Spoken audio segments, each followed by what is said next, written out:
welcome once again as we... Don't make me laugh, I'm trying to do it. Okay. Welcome to a special episode of Enter the Nerdom, where we embark on an adventure into Dungeons and Dragons. I'm here with... Mad Mardigan, Stan Morrissey. Mabel Yeastry, Watson Bradshaw. And I'm obviously Pockets. With our special guest, Krondor, the Wood Elf, also known as Dan Mason. And I'm Tim Bannock, and I'm the dungeon master, not the game moderator this time. okay. I'm not going to make it through an episode. It's gone off the rails Thank you. already. Well, thank you both for coming and joining us, and thank you, Tim, for setting up this game. And Dan, I know you're Dan's a little bit in recovery, so he's going to be the raspy guy, even though I was raspy a few moments ago. My character will always sound sexy. And low. He's going to be the sexy one of the group. Which nothing's new. The character he does just look like Vin Diesel. Yeah. I mean, yeah, that's true. But imagine him with hair. Ooh. Oh, very nice. All right, so we already have our characters. Do we want to go around and introduce? Yeah, so let's introduce our characters. We'll start off with Pockets and who he is, and a little bit of backstory on Pockets. Who is he? Okay. I didn't know we were doing improv here, but here we go. Sort of what D&D is, huh? Yeah. So I'm Pockets. I am a Dragonborn Ranger. I used to live with my parents, who they helped me with. I got nothing here. I mean, I was gonna say, did we need backstories? yeah. You know what? I was like, Just say your character and what you had for breakfast today. I woke up in the woods one day with little amnesia, but I lived off the land because that's what I do. I'm a ranger. I range. You range, and I yes. I pull stuff. I pull veggies up, and then I hunt Is that deer ranging? and boar and wild This boars. session's going to be like 30 hours. Yeah. No. All right. Okay. That's enough. That's enough. Now on to you. Okay, so my name is Mad Mardigan. I am the greatest swordsman that's ever lived. I am not related to the Willow character, the one and only Willow franchise out there, which is the movie that was made in the 80s. There's nothing else in Willow that's ever been made. I thought there was Can't get sued now. Excuse me, no, that's it. There was this one thing from Willow, nothing else. Oh yeah. And Mad Mardigan. It's Mardigan with 8 A's. Yeah. And Mad Mardigan is a swordsman. He's a human fighter who is one of those guys that's just like, hey, YOLO, let's do it. Let's get in there. And there's a puzzle to solve. To hell with that. I'm just going to smash it. So, All right. Well, This is the perfect adventure. yes. I'm also going to control Gloric Runespear, who's a dwarf cleric. Gloric was an outcast from his dwarf tribe. He is trying to get back to him. His tribe was slaughtered by orcs, and he was the only survivor as a child. And ever since then, he's hated orcs and has been trying to get back to his family, to his trying to redo his tribe, and has been looking for a family to join. And he's found it with us, with our party. So did you copy Willow for that one? A negative. Okay. We can't get sued, Chance. No. My name is Mabel Yeastry. I'm a high elf wizard. I'm noble born, and I'm hanging out with these ruffians, and hopefully we're going to find some adventure and treasure on this journey of ours. So, hello, welcome travelers. Welcome, Mabel. And I am Krondor, Wild Elf Rogue. And that's my voice, the one I chose. So I guess I'm stuck with it, and I was born with it. So my backstory is so good that, it will unfold in the story, so just you wait. Oh, boy. Okay, I can All launch right. into... Yes. Okay. It is literally gravel on your ears. This is going to go well. So... Krondor is a smoker. Clearly. We're going to be playing an old school game. It's part of what's known as the old school Renaissance. It's based on BXD&D, which we talked about in the last episode where we talked about Dungeons and Dragons. But it is a game called Knave. That's the mechanics it's based on. It just kind of simplifies the dice rolling to what's most popular with D&D is you roll D20, you add your ability modifier, and you hope to hit a difficulty number. Usually it's 15. Sometimes it's some other number based on the armor class or defense or whatever of the monster thing you're trying to kill. So it's pretty easy overall. As far as mechanics, I won't go into it too much because I think a lot of it will be revealed as we play. So let's start the story. Let's get these adventurers into the dungeon, right? So our story begins at the battle-scarred Bard. It's an inn and tavern in a place called which is in the fantasy world of the Forgotten Realms. So if you've seen the Dungeons & Dragons movie, you know exactly where you are. It's called in the Forgotten Realms? Not Like you forgot. No, like for the pole. Oh, okay. And you've been hired by we'll use this term loosely, a gentleman named Garazon the Rook. And Garazon is a well-known trafficker in secrets and esoteric lore. He hired the party to follow up on a recent expedition, actually, that he sent of other adventurers. He sent them to a place known as the Seer's Sanctum. Only one member of that party I buy my came suit back. from Sears Sanctum. Only one member of that party came back alive, Fiona the Impatient, a tiefling bard. And she told a story, which we'll get into in a second, of how her entire party was decimated. Garazon has provided the party with Fiona and a few other mercenaries. Their mission is simple. You're going to go to the Seer's Sanctum. You're going to find a portal that leads to a place known as the Tomb of the Serpent Kings. And you're going to give Garazon everything he needs in order to activate this portal. Anything else you find in this dungeon, anything, if it has nothing to do with the portal or activating the portal, it's yours. He doesn't want anything to do with anything else. It's all yours. All right. All right. Now, is he paying us to get there and get back, or do we keep all the booty? Is that our pay? Oh, you keep all the booty and you get pay. Yeah. Okay. Nice. I won't go into how much gold he's giving you up front, but it's enough. Okay. Yeah. Okay. Let's just put it at that. And let's Good, see. because I owe a lot of money. You're in a lot of debt. I do buy a lot of things. You owe that wizard school lots of, Yeah, lots of cash. Especially since you invested in Sears. And I need to fill pockets, you know. I like it. There it Is that where you get your name from, Pockets? I got a lot of pockets. I wondered. Oh, it has pockets. Yeah. I thought those were just Got a flaps bunch of in your jokers scales. on my party here. He says as he wields his sword in the tavern, frighteningly. So your party has traveled with these extra mercenaries who, at this point, will have no names outside of Fiona and Gloric, who will be accompanying you into the dungeon. The rest of the mercenaries are going to stay outside the dungeon now and kind of like guard the camp you guys had to go, because the Seer Sanctum is about a day's ride away from the battle-scarred Bard. And you've rode through some wilderness. You come to this statue. It's about 40 feet high, of a lidded eye. It's open, but the lid is part of the statue, features and carvings.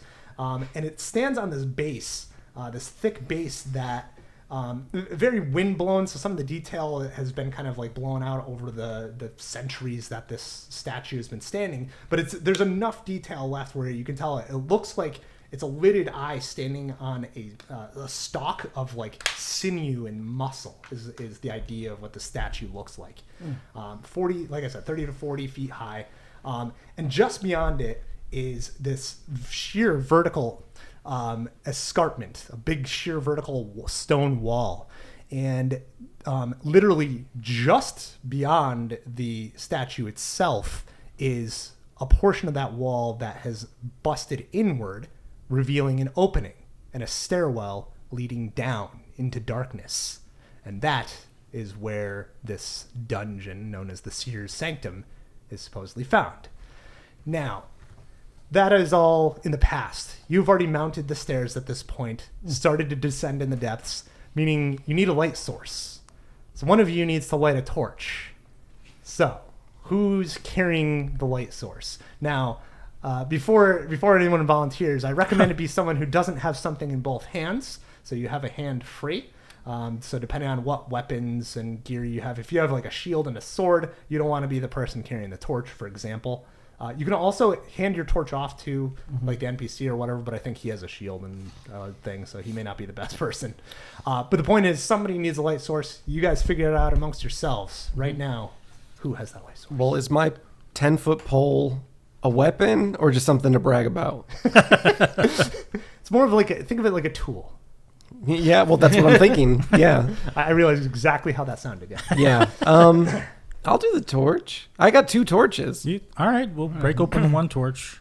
All right, so you don't have to cross it off or anything now, but just maybe make a note that you're like an X next to it or something like that. You know yours is lit, because what happens is as you descend into the dungeon, as time ticks by and you guys are exploring, that torch could go out. You got to light the next one or find another light source.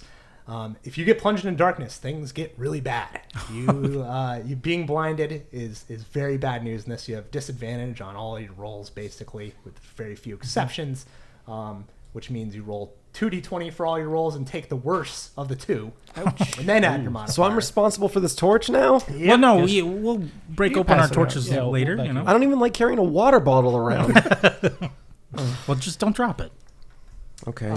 As you descend into this kind of like clawing darkness at the edges of this torch that is now lit, you basically have this murky darkness that is only cut by, about 30 feet of dim light flickering from the torch. You remember the story that Fiona the Impatient, who's now waiting by the horses, told you guys as you came to this place and regaled you with, you could say, regarding the fate of her party, which descended these depths previously, about a week ago. Well, a 10-day ago, in fact, so 10 days ago. She says this: my party, Jorn the Fighter, Melinius the Elf Mage, Farvir the Dwarf, and Neliar the Cleric, and myself, of course, located the Seer's Sanctum behind the giant eyeball statue that marks its location in a rocky mound. We found a partially collapsed section of the rock wall and unearthed a stairway leading down, which is where you guys are now.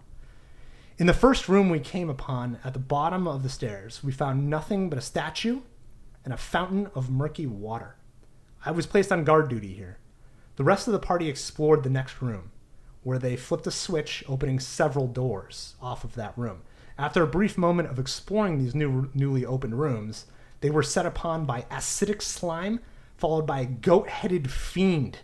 Farver, the dwarf, yelled out for me to hold the door, but my hands and feet were burned by one of these slimes. I didn't even see it come in. I couldn't hold the door any longer.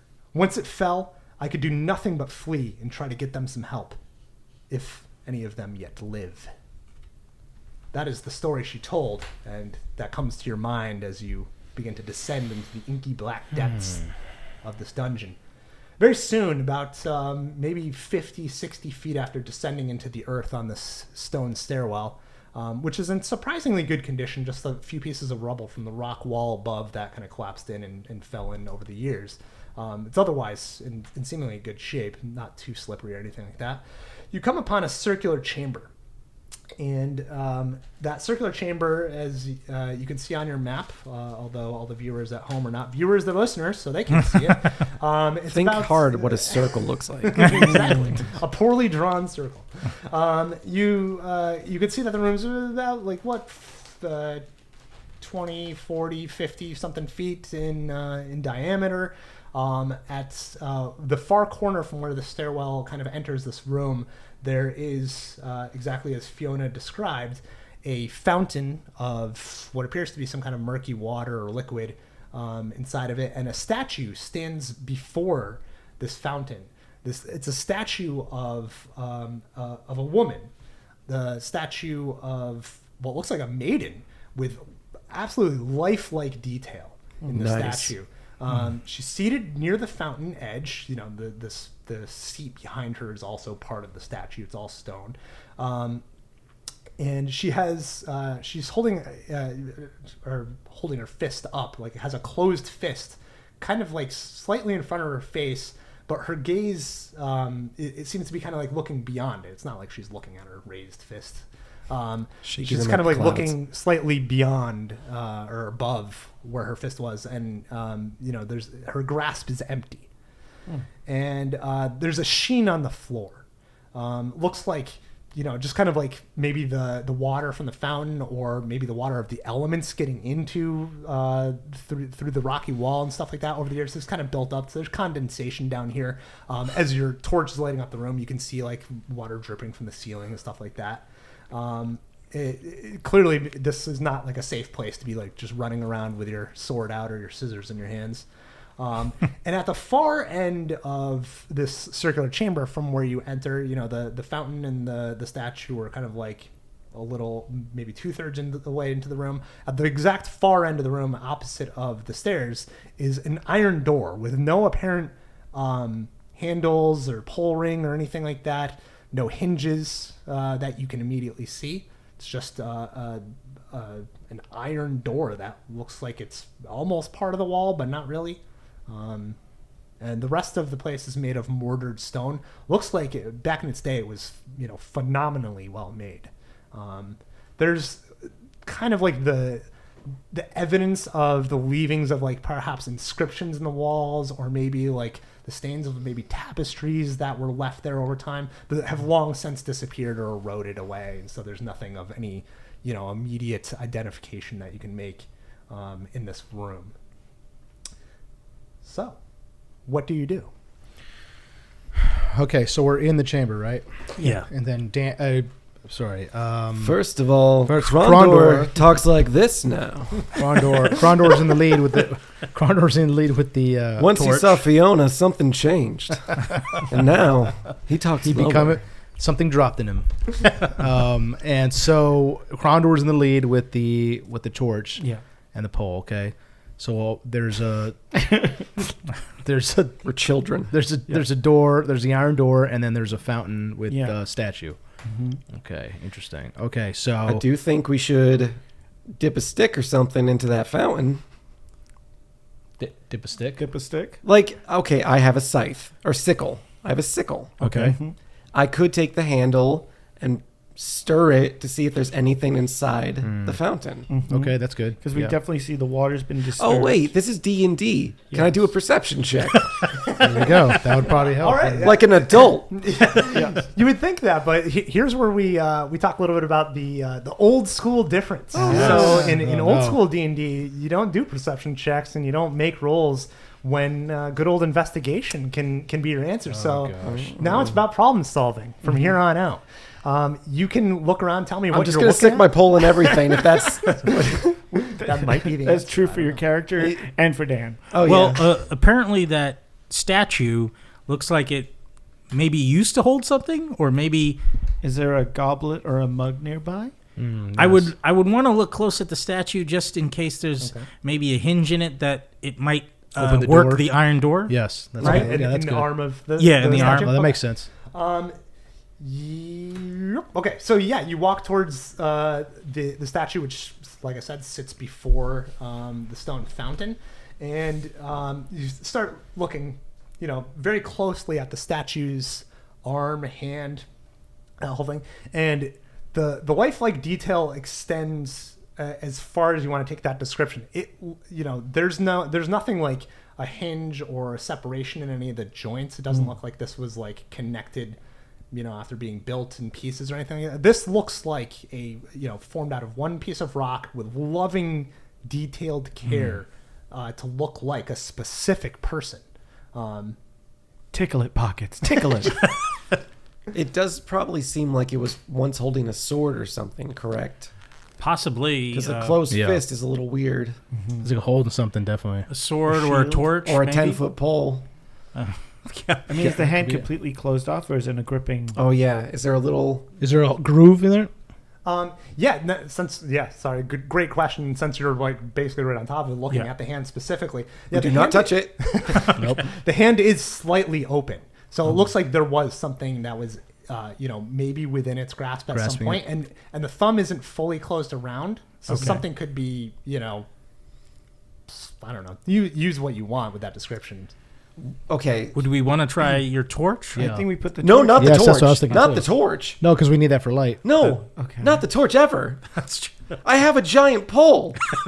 Yeah, but it's your main weapon. Though. I mean, No, my main weap's a slingshot. we could search the room for whatever's missing. Maybe it's on the floor. I was or- gonna say we could also check the fountain. Yeah. Oh yeah, put our hand. well, in. let's No, do Well, not put your hand in there. Put your Talking put about your, his wrong giant with you? stick. put your I pole. have sticks. Put your stick in there and right, put rub, your- mess Okay. with the water. If it's Come all over right here. with you guys, I will stir my stick into the murky Yes. water. All right, Please. come over next to me and put your stick in the. I'm going arm's length away from you. Okay, you could be on the other side of the. Yeah, I'll be on the other side. Krondor passes around pockets. Krondor passes around pockets to the fountain, and kind of like being careful, what you touch and all these things. What are you using to stir? I'm gonna use my 10-foot pole. 10-foot pole. Okay. Is it collapsible? No. Okay. It's not Let's like walk Goku. around with this thing, huh? Okay. So you approach the fountain with the 10-foot pole, and as you do so, you start to notice like a hissing sound. I As bet I do. coming from your boots, Oh. and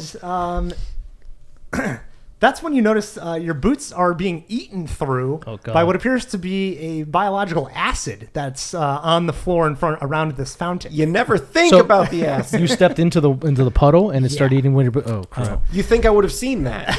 Yeah. Hey, Krondor, you need to jump out of that. Take off your boots.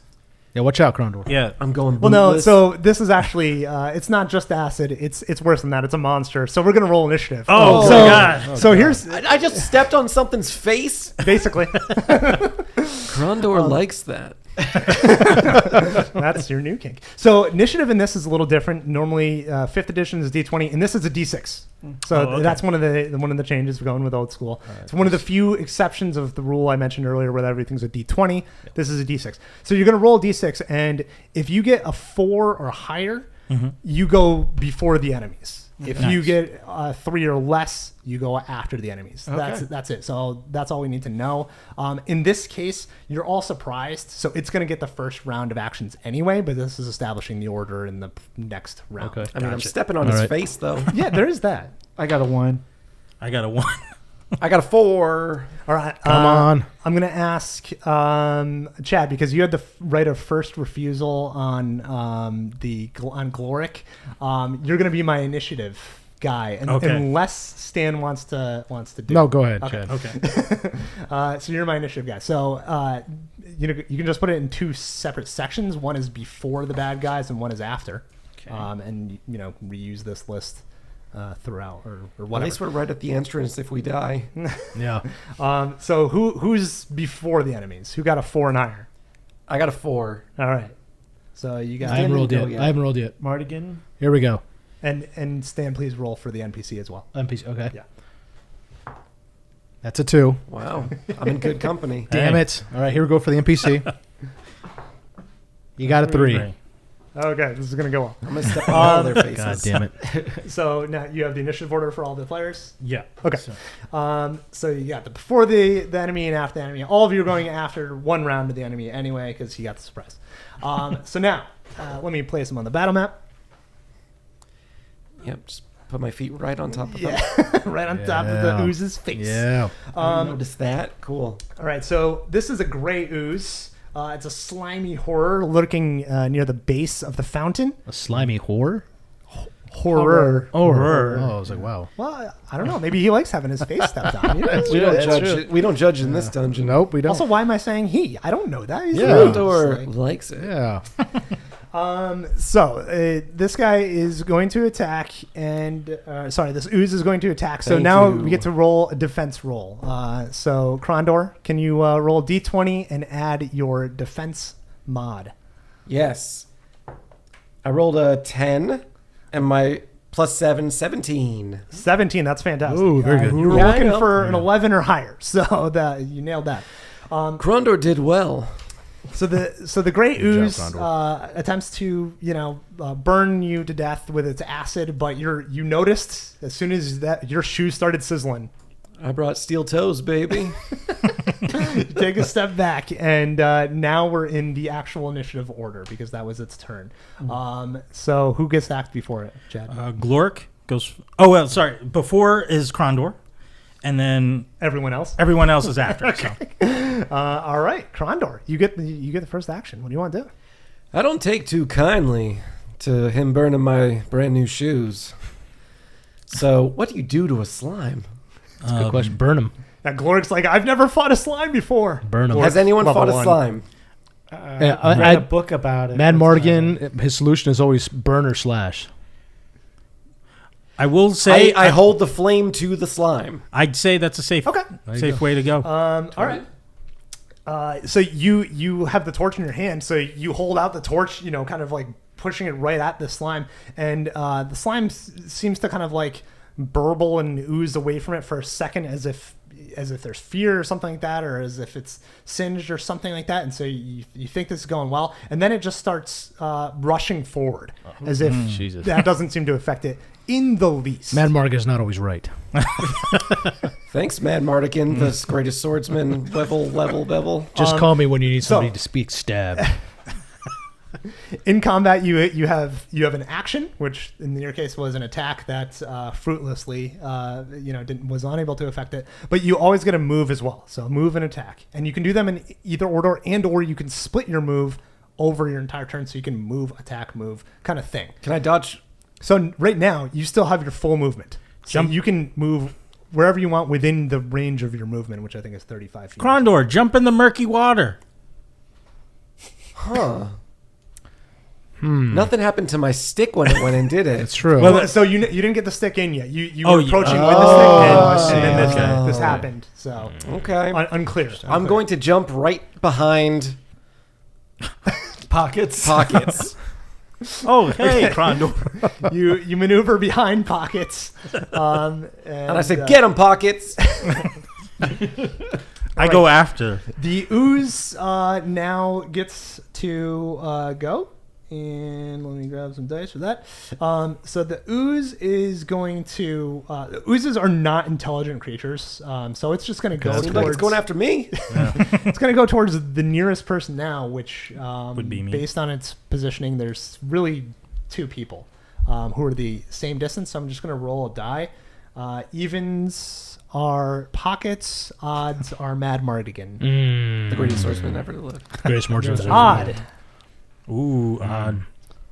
So that was Mad You Mardigan. both don't know who that was. No, Mad no, Mardigan. odds, Mad Mardigan. Yeah. That's Bring why I it, was slime. like, ooh, Bring it, slime. Fucking pussy. Evens up. So Mad Mardigan, you now have to make a defense roll as this thing comes at you in its oozing, burbling form. So basically, that liquid sheen on the floor, you actually see this isn't all of it. It's not like all of it congealed into the ooze. There's plenty of other spots that are still kind of moist and gross looking. Hell yeah. This is just one big puddle of it Okay. that rushes forward and starts taking on I don't know, it's amorphous, but it's a form in a way. Takes on this kind of like burbling, Terminator 2 when he's kind of like T-1000, yeah. coming Oh, up, yeah. reforming and coming up into that weird kind of like Leviathan. My looking nightmare thing. fuel. or the abyss. Yeah, the abyss. Coming Great. out like Oh, the yeah. abyss. Perfect go. reference. Any magic? So it looks like the thing from the abyss coming at you, trying to latch onto you with its acidic paws. So you can make your defense roll, Mad Mardigan. So you're going to roll a d20, add your defense mod. And All right, here we go. Rolling d20. Fence. Wow. Get the fuck out of here. Wow. That's a 1. For the That's fans a at home, one. that is a 1. That is a critical. That is a natural 1. Mad Mardigan prep falls into the fountain and farts, shits his pants. They fall What's your over. modifier? Oh, it doesn't matter when you roll a 1. No. Yeah. This is the fastest game. Yeah. It's cool that you're wearing this outfit and you'll never have to wear it again. Because I'll be dead. So I'm by the way, I'm cosplaying for. Yeah, we're gonna for take this. a picture of that. Yeah, yes. all right. Critical fail on a defense roll. I have to refer to the rules here. So a natural 1, critical fumble on the defense roll. On a natural 1, your opponent hits you and scores a critical hit, dealing an additional 1d12 damage. That's nothing to Mad Mardigan. Yeah. Nope. It's It's all right. How's I'll be your all right. armor? How's your be all right. health class? My health class. I am hit at, points. Sorry. hit points. I am at 11. Well, that's bad news. Yeah. So the creature hits you with its it basically splashes against you, and you all hear this horrible singeing. You smell the smell of God burning damn it. flesh as this biological acid begins eating through your armor and you, and you took 11 points of damage. So I guess I'm dead, huh? Are we? You're not Well, dead yet. no, we have Yeah, the leaf. We The can new- save you. We could save him. damn it. Was this the leaf? I don't know if the leaf will help with because it deals with curses. Oh, sorry. Yeah. No, but we can still. Curse spell. Well, so here's Goddamn the it, Krondor. bad news is you're at 0 hit points. So Mad Mardigan drops. He takes such a horrible acidic wound. He drops down. He's unconscious right now. You're in a race against time. If no one does anything to help Mad Mardigan, he's going to get a saving throw at the end of combat to see if he survives. If one of you guys takes an action to attend to him, he gets the saving throw at that moment, so much sooner if you get to him, and at a better number. If you, in addition, use a healer's kit, which I'm not sure if any of you have. Nope. But the cleric might, Gloric. Yeah. If you attend to him with a healer's kit, so if Gloric attends to you specifically, uses a use of the healing kit, you get to make that save with advantage. So it's a lower difficulty, and you get advantage on the roll if he does that before the end of combat. Yeah. So that's the situation you're in right now. So Mad Mardigan, his life force is So ebbing. we just walked into this dungeon. I Yes, stepped in a we- puddle. yeah. My shoes started sizzling. I tried to put a stick in a fountain. This and has then all the happened slime- in 30 And seconds. the slime just jumps on Mad Mardigan, the guy who was the toughest son of a bitch Yeah. in the room. In the party. Now I'm down. Now he's down. Cool. And the funny thing is, I'm resistant to acid. But God damn. oh, man. How is this going to be the course. shortest episode? Of course. Right? that's okay. Pockets will make Yeah. it. Pockets is on. Pockets will walk makes it. out, All right. smoking a cigarette, just like, I guess we have Glorbig the Bibble do it.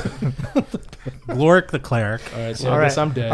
Okay. So that's the acid's turn. That now everyone else gets to go. Now, the people who get to go after the creature, since it's a big group of player characters, you guys can go in any order. You can strategize as much as you want to. If you want someone to go in a specific order, like you want to deal with Stan first or last, maybe you want to see if you can kill this thing first. I don't know, but that is entirely up to you guys. You're basically a group initiative up to at this point. Well, Well, I have a healing potion. Does that matter at all?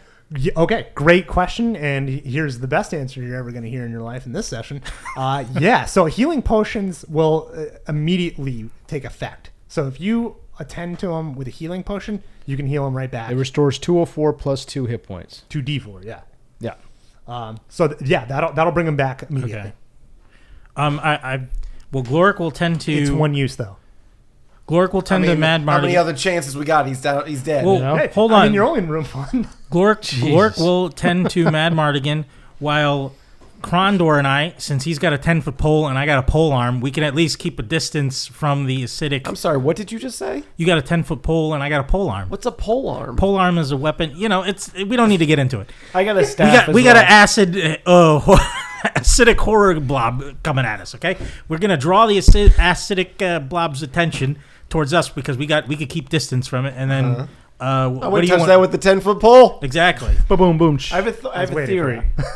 I'm going to get some of the water from the fountain and splash it Yes. onto one of those acid creatures and see what happens. Let's see. Sounds good. That's what I was thinking. All right, so break. Let's do. Yep. So let's tend to stand first. Yeah, we'll have And then- Gorbo He'll stand. Gloric. Well, me and you, Krondor. I'm not his friend. I don't need to know his name. Krondor and me, we will be trying to wave our poles. Face. What kind of show is this? And then Watson's gonna get it wet. I mean, sorry. Mabel's gonna get it. Mabel's gonna get it Mabel. wet. If anyone's getting wet, it's Mabel. This Oh show yeah, Mabel's sucks. wet. So we're getting sued by Disney, and the censors show are coming after us now. All right. Okay, so Ready? Yeah, okay. break. Okay, Go team. so Gloric takes. I'm not sure what the order is here. No, since you're down, Gloric would be the. Yeah. So if you want Gloric to tend to Mad Mardigan, Yes. That's all you got to do. You got to move next to him, which you might already. Which be I next think to he's him. already close by. Which one's Gloric? The one in the back. Yeah. He's right next to him. Okay.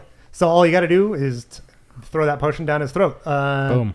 So roll 2d4 Roll 2d4. 2d4. or a one's that? d4 twice and add them together. Pyramids. Boom. This one? Yeah. Roll twice, you said? Yeah. Mm-hmm. And add it together. This is why I messed up, because your hands are in the way, dude. Yeah, that's why. That's why. Another three. That's the reason. Is it 3? And 3, roll and it then one again. more. Another No, three. 3. You sure about So that? Mad Mardigan gets 6 hit points back. So you're at 6 hit points. Nice.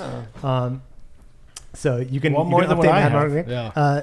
He is still prone, having dropped, nearly dead. Yeah. So he's prone. When you're prone, not that this matters right now I guess it does because it's your turn as well. Yeah. It takes half of your movement Okay. to stand up. So that's all it does. It just halves your movement for that round. Told you I wasn't going nowhere. Look, Mad yeah, you're Mardigan. really impressive. Look, Mad Mardigan's recovered. Thanks for stepping in a puddle. Pussy. Really? You're going to talk big right now? You didn't make it down the stairs. All right. Yeah, thanks to you and your boots.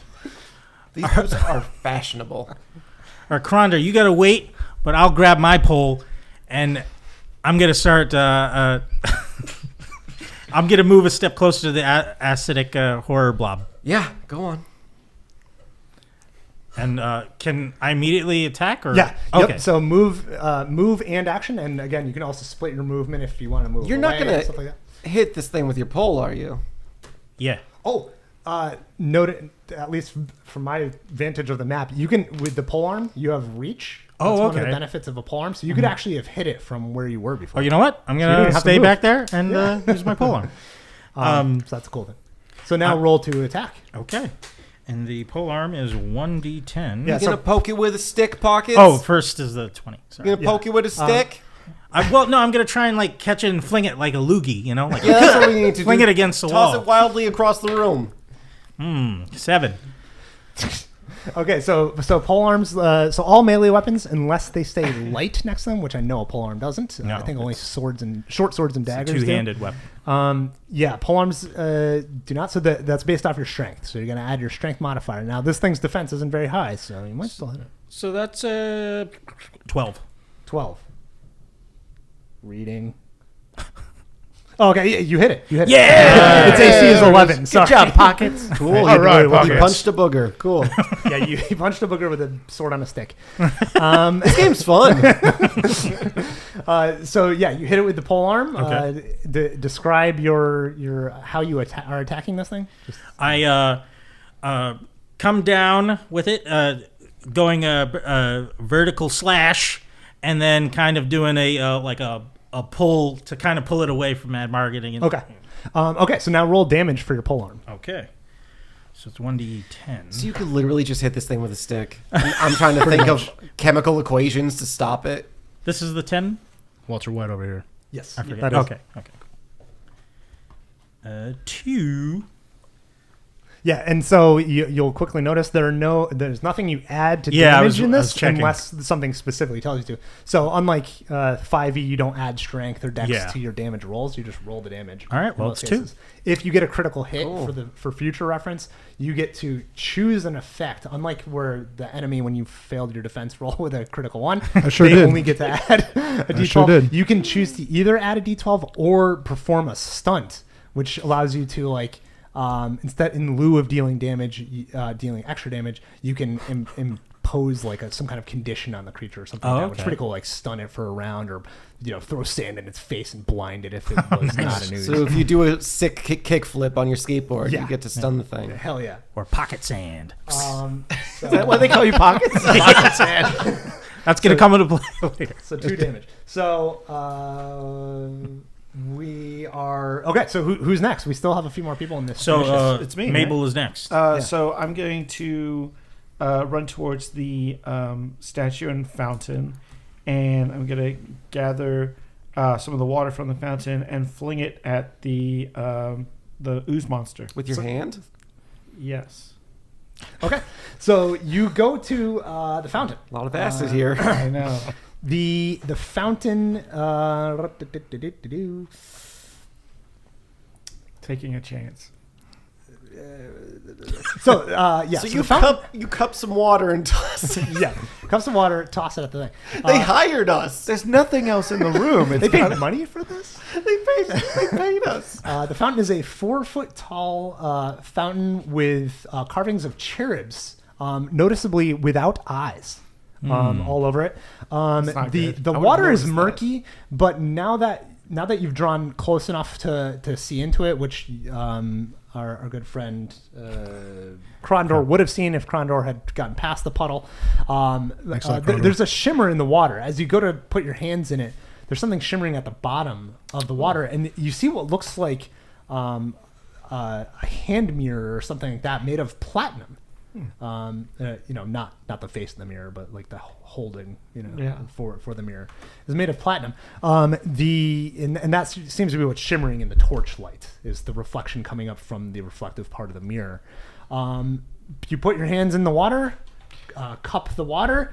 No burning, no hissing. That's a good sign. You that's good. splash the water at the gray ooze, and if it were a sentient creature, it would go, that's very refreshing. Damn. Because it does nothing. Cool. You still have more movement if you want to move away from it, I suppose. Although, Can if the you move movement too, also be to pick something up? Yeah. Can I? you can do so. You can, if you want to pick something up, unless it's for some reason difficult to pick up, which I know where you're going with this, and this is not. We pick up the statue. I throw the statue.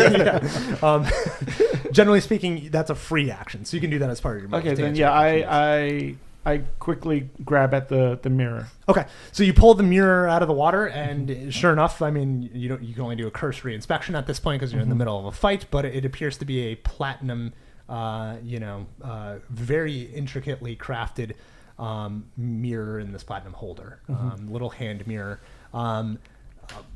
It's like very well made and pristine shape. It's been just in the water being tarnished. For Can years. I? That's gonna go in the statue. Yeah, I was gonna say, do I have time to put in the statue, or that's an extra movement? That would be an action. So the things that are more difficult and or precise in this case to put it in, that's called the interact with object actions. So, Okay. yeah, I was that gonna put would my be an bowl in action. it. It all seems so silly now. Well, Yeah. he'll pass it to you. You'll catch it and then dunk it in. Oh, but Krondor would not. I can't. But I'm in Oh, yeah, this you can't position, throw it, So so- I have it in my hand. Plus, Krondor I'm couldn't right help there by but the look at statue. himself in the mirror. It's true. So, and where are Glork- we in the initiative here? Gloric We're healed back. you? Yeah. Gloric healed me. So that was his. Yep. So then Mad Mardigan, but he okay. No, Mad Mardigan gets a turn. Oh, he gets okay. Yeah, he's back. Mad Mardigan. Yeah, let's see what you got. So half your movement is standing up, unless you want to fight from the floor with disadvantage. No, I'd have to stand up. Okay. Yeah, That makes sense. I'd have to stand up, and then that's half my movement. Yes, that's half your movement. Not that it really matters. This is a very tight space. So the thing's staying basically hovering over you. At this point. Great, outstanding. But I got my pole in it. Can I take a step back from it? Yes, you'll be out of range unless you use a missile weapon or a reach weapon.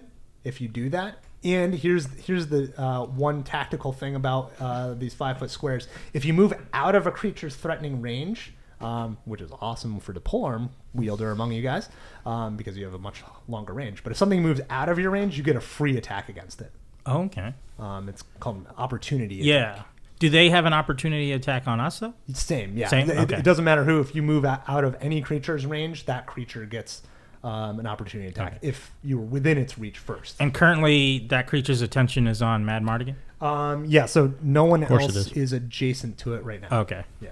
Okay. You know what? Fuck that. Mad Morgan always doesn't go like a fucking bitch, dude. Step away. Nope, I'm not fucking stepping. I'm not running from shit, dude. I can't wait till you get a 1 again. Put on my shit. Don't matter, dude. More Mad acid into his face. Morgan does not run. I am, Standing up against. Slips on a puddle, breaks his neck. I'm the greatest swordsman that's ever lived. How dare you, sir?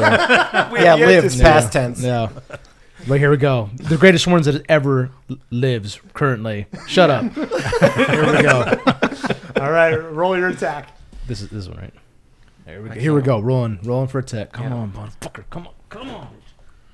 That's a 4. It's a 4. So you didn't shit yourself this Okay, time. so you're swordsman. You get to roll, add your strength. Add my Plus strength. 6.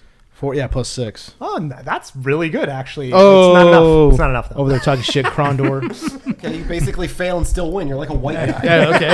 Exactly. Bravo.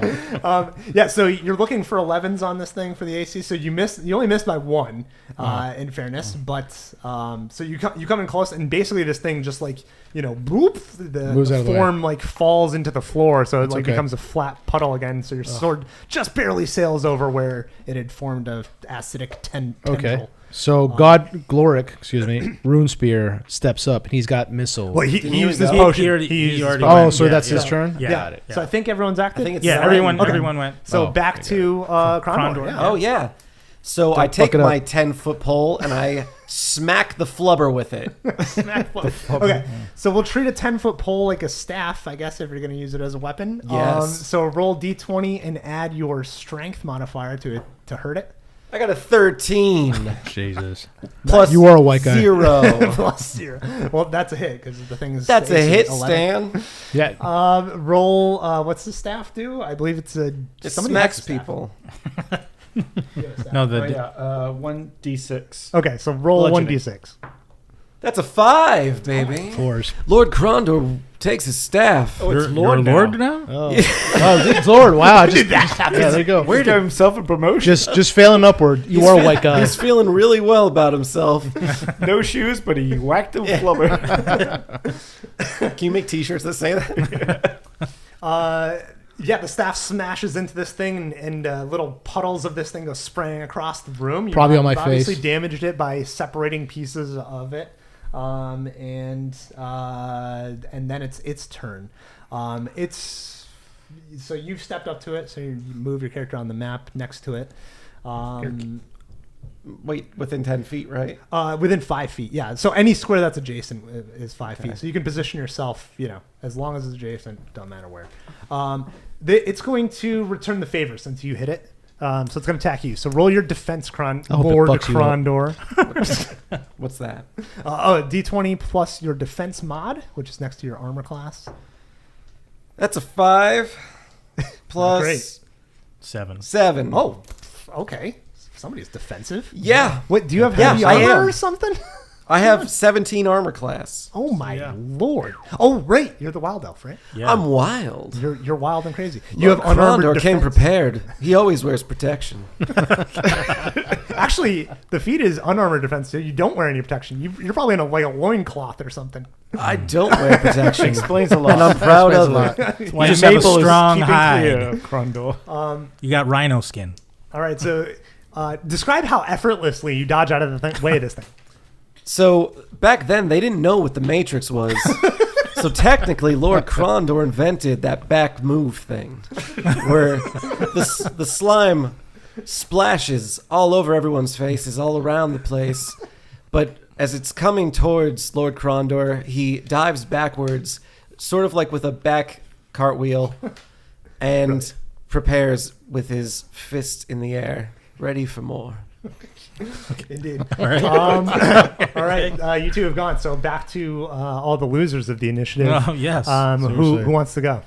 I'll go. All right. Go ahead. I will take another swing of my pole arm at the blob. All right, D20 plus your strength. All right.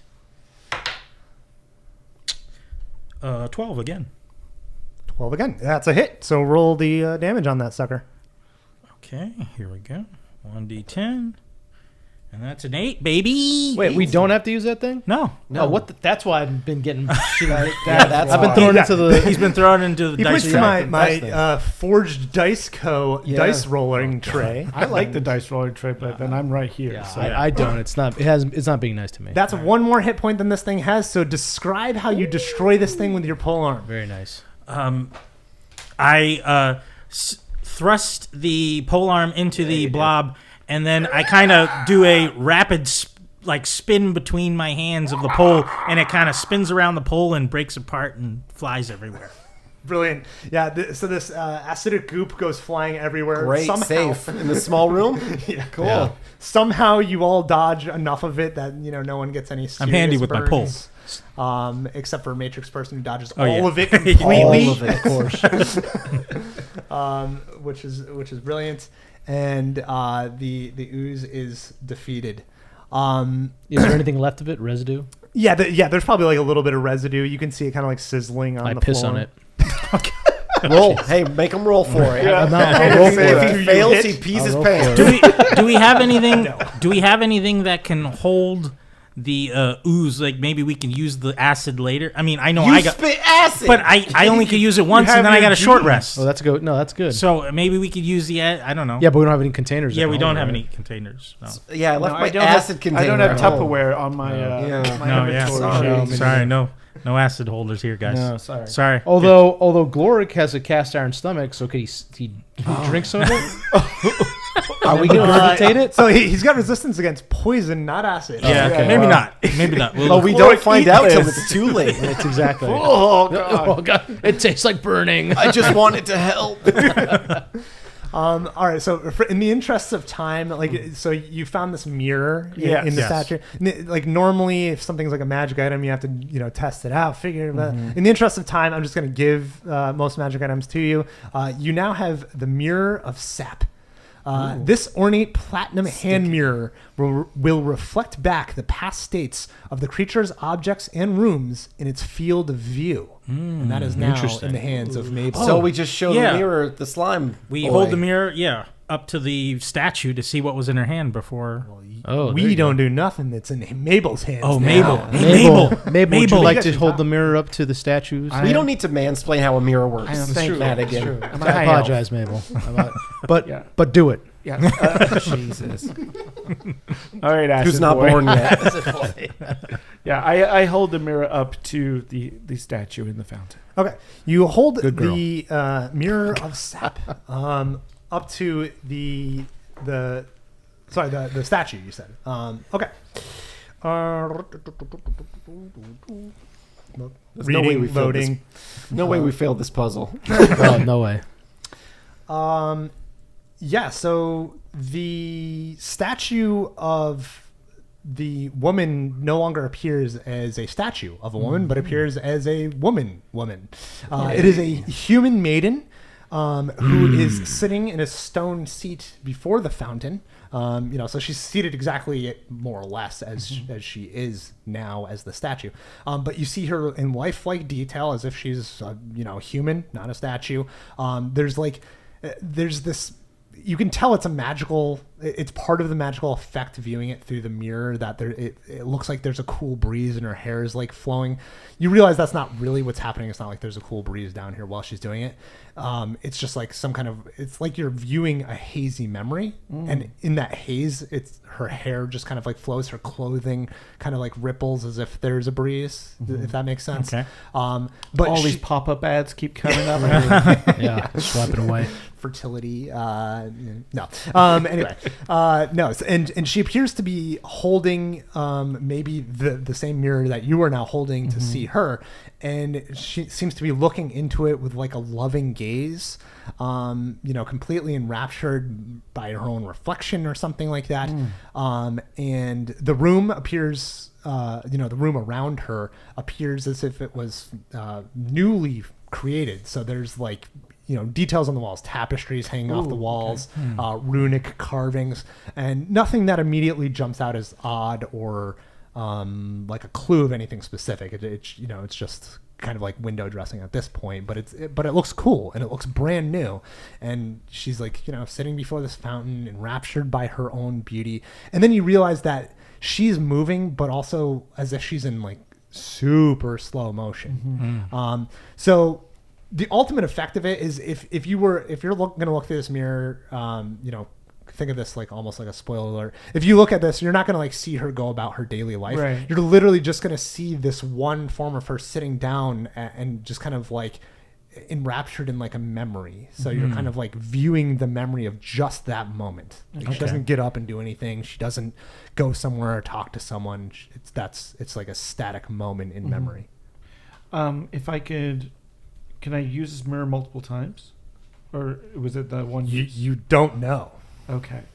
I'd like to walk over to where the tapestries and the ruins are. Okay. And look through the mirror and cast read magic spells Oh, okay.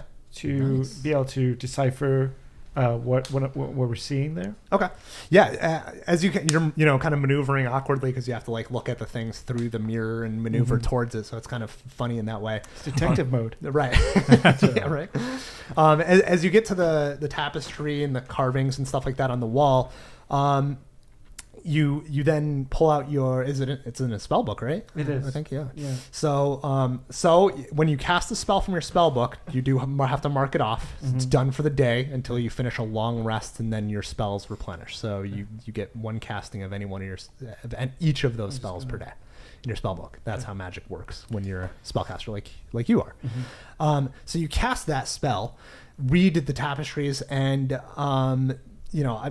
I don't have a specific thing to read that's like really informative or anything like that, but you see that it's basically telling you a tale of the creation of the Seer's Sanctum, which is where you are now. The Seer's Sanctum is almost cult-like. Obviously, it doesn't say cult-like, but cults never say they're cults. Religion. But it appears to be, it appears to be this cult-like group who were very into divination of the future.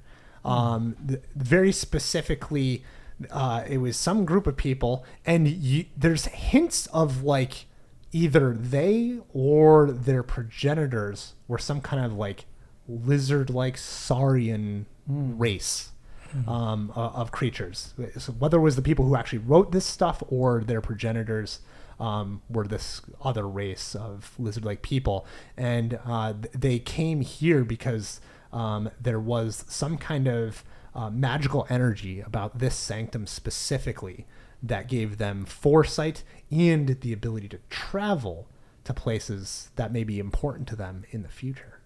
Ooh. Interesting. That must be referencing the portal that we're here to check out. Yeah. Okay. Interesting. And I can't interact with the girl through the mirror, right? It's like a one-way view. Yeah, it's just viewing her. Fiona, do you recognize this stony lady? She's outside with the horse. Correct. Fiona! Say it loud. Do you recognize this stony lady? You call up from the bottom of the stairs and you hear the faraway voice of Fiona, and she's like, yeah, I remember the statue. Cool, thanks.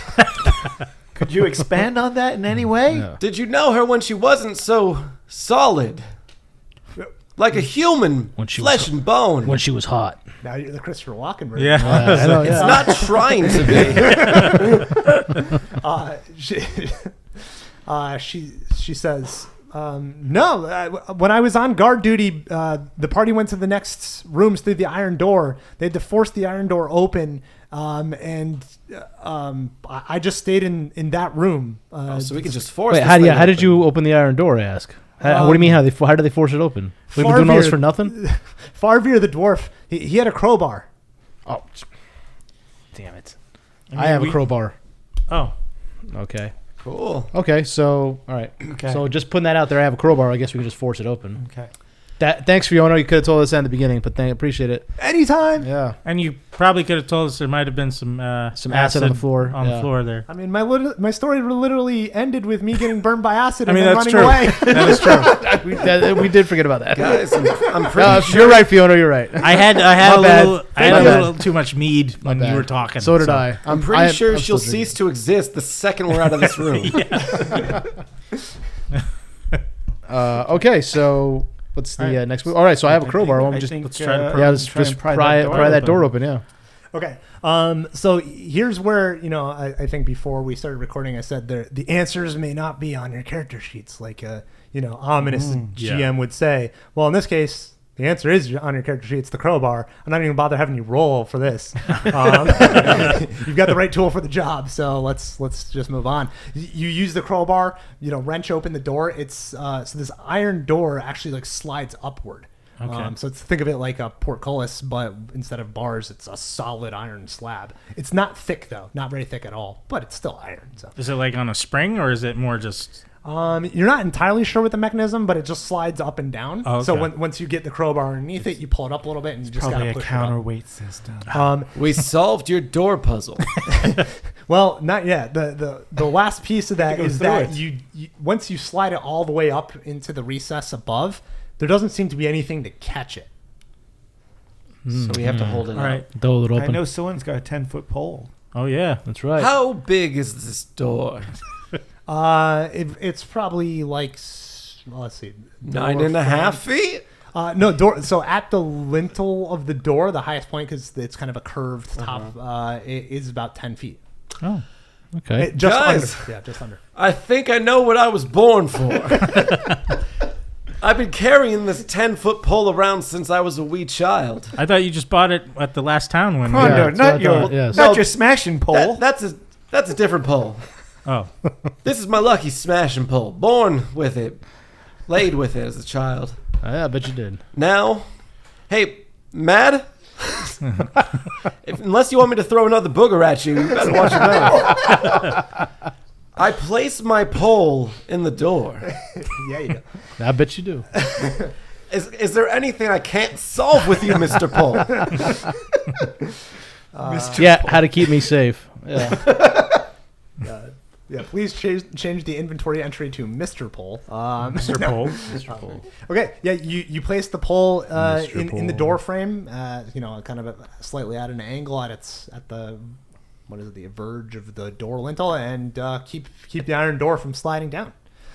You can feel that there's a little bit of a give. It's a wooden pole, iron door. It's a little heavy, so you can feel like a little give, but it seems like it will hold. Okay. Okay. Thank you, Mr. Pole. You've once again proved yourself more than half my team. Very true. It just came to my head now. We could have probably wedged the crowbar into the crack of so it wouldn't come down the door. Kind of like. Yeah, but that's a small entrance. I think, yeah. We might have to run out this bitch. Yeah, I'd probably That's true. best You're to right. keep You're right. that I'm Ah, I solved your door puzzle. And we've added we're we've added more tiles. adding more tiles to our adventure You still dungeon You here. still have the torch as well, right? Yes. I have a torch as well. All right. Immediately beyond the iron door, you see a long chamber. It goes back about, 10, 20, 40 feet. And clear in the center, spanning the entire center portion, so going 15 feet across and about 10 feet in, is a pool of water. And at least from the doorway, you don't see a bottom to the pool. Like the water is I just clear stick enough. my oh no. Oh no. Mr. Pole. What am I I'm putting- all out of solutions. If it's not pole based, your character's done. useless. So you don't immediately see the bottom. You can see that the pool descends out of view, but it may not be that deep. If you draw closer, you might see a bottom. But the point is, from the doorway, you don't see a bottom. Immediately across, as the torchlight filters into the room and lights it up, you can see that there are doors. There's two immediately to the right and left as you walk in, two immediately to the left and right at the far end, and then one dead ahead at the far end. All are stone doors. Let me read my notes. Hold on. Yes. But I don't have a pull to offer. Well, I think maybe we can probably Iron. They're all iron. Oh, they're all iron. Okay. Yeah, Iron, they're all iron, and they all seem to be of the same style as that first door. No doorknobs, no pull rings, no hinges. Okay. So you don't necessarily know at this point if they recede into the ceiling, but that's likely. But directly across from Right. us on the water is Yes. So very astute. There is what appears to be a there are two levers extend out of the ground on the platform to the south, which is across the pool from you guys. okay. So as you walk deeper into this room, the light fills up the room because it's not that big, almost to the edges. So like the very corners are still obscured in darkness. But as light filters in and you draw closer to the pool, you can see that there's a bottom. It's a pool of water. It's got some. You can smell it. It's not like a horrible stench, but it's that smell of kind of like a fetid, soap, scummy algae water. If that makes sense. Okay. The pool appears to be tens of feet deep, but you're not sure how deep because it's murky enough where now that you've drawn closer to it, you can't see the bottom, but it goes down 10, 20 feet at the very least. Okay. Before it gets too murky to see the bottom. So you don't see a bottom at this point. The two levers are in opposite positions. One's kind of like, they're sticking out of the floor. One's like angled slightly towards you guys. One's angled slightly away from you guys. It's more or less depicted on the map that you see ahead of you. And there's about a 1 foot, the water ends 1 foot below the platforms you guys are standing on, if you want to call them platforms. But, Okay. Where you're standing now, the water is down about a foot from them. So it's not like right up to the edge. Does my pole arm reach across the water? It does not. Not. Okay. So your pole arm, roughly speaking, gives you a 10-foot reach. So you can guess it's about 10 feet. It might be slightly more, slightly less. But you can't quite, you wouldn't be able to reach the lever. levers. Okay. Mardigan, I have an idea. Does it involve rope? It does involve rope and a little get over here item that Oh, he has. that is true. Yeah. Wait. Hey, Fiona! Yeah. I don't think she. What? I can't hear you very well. Did you hear screaming when they opened this door? No, they were able to open a bunch of other doors, and then shit got wild. Okay, so I have a Okay. good feeling about this room. Yes. Why is Fiona up there? Yeah. Because it's way safer to be watching the Oh, horses. but she couldn't hear me a second ago. Great. Right. Yeah. But wait, Barely. guys. I think since she's up there, she's not going to get all the good stuff. We find, right? Is that a? mean, is that that's- Oh yeah. I mean, think well, it's yeah. fair. I mean, that's Plus, fair. we could always kill her. Yeah, Whoa, that's true. Whoa, that's a little. I mean, it got a little dark, but I kind of little agree much. with you. Yeah. Lord Krondor's nasty like that. well, we're going to talk about that later, Condor. First, we're I've trying got issues. Now, the real question is, do we want to go for the just right because or the we're left both lever? elves, I'm not with him. Yes. Just let you know that he's a wild. You could be, baby. Look, you're like trailer trash elf, okay? Whoa. Oh, Don't compliment something you don't want. I'm a high elf, okay? I've got standards. Oh, But guys, the real question is, do we want the right or the left lever? oh right, the puzzle, yes. Yeah. We should probably get to that. So, You should use your helping hand, Mad Mardigan. I was looking at that. yeah, I was thinking, I don't know if they both have to be pulled in like different Well, directions.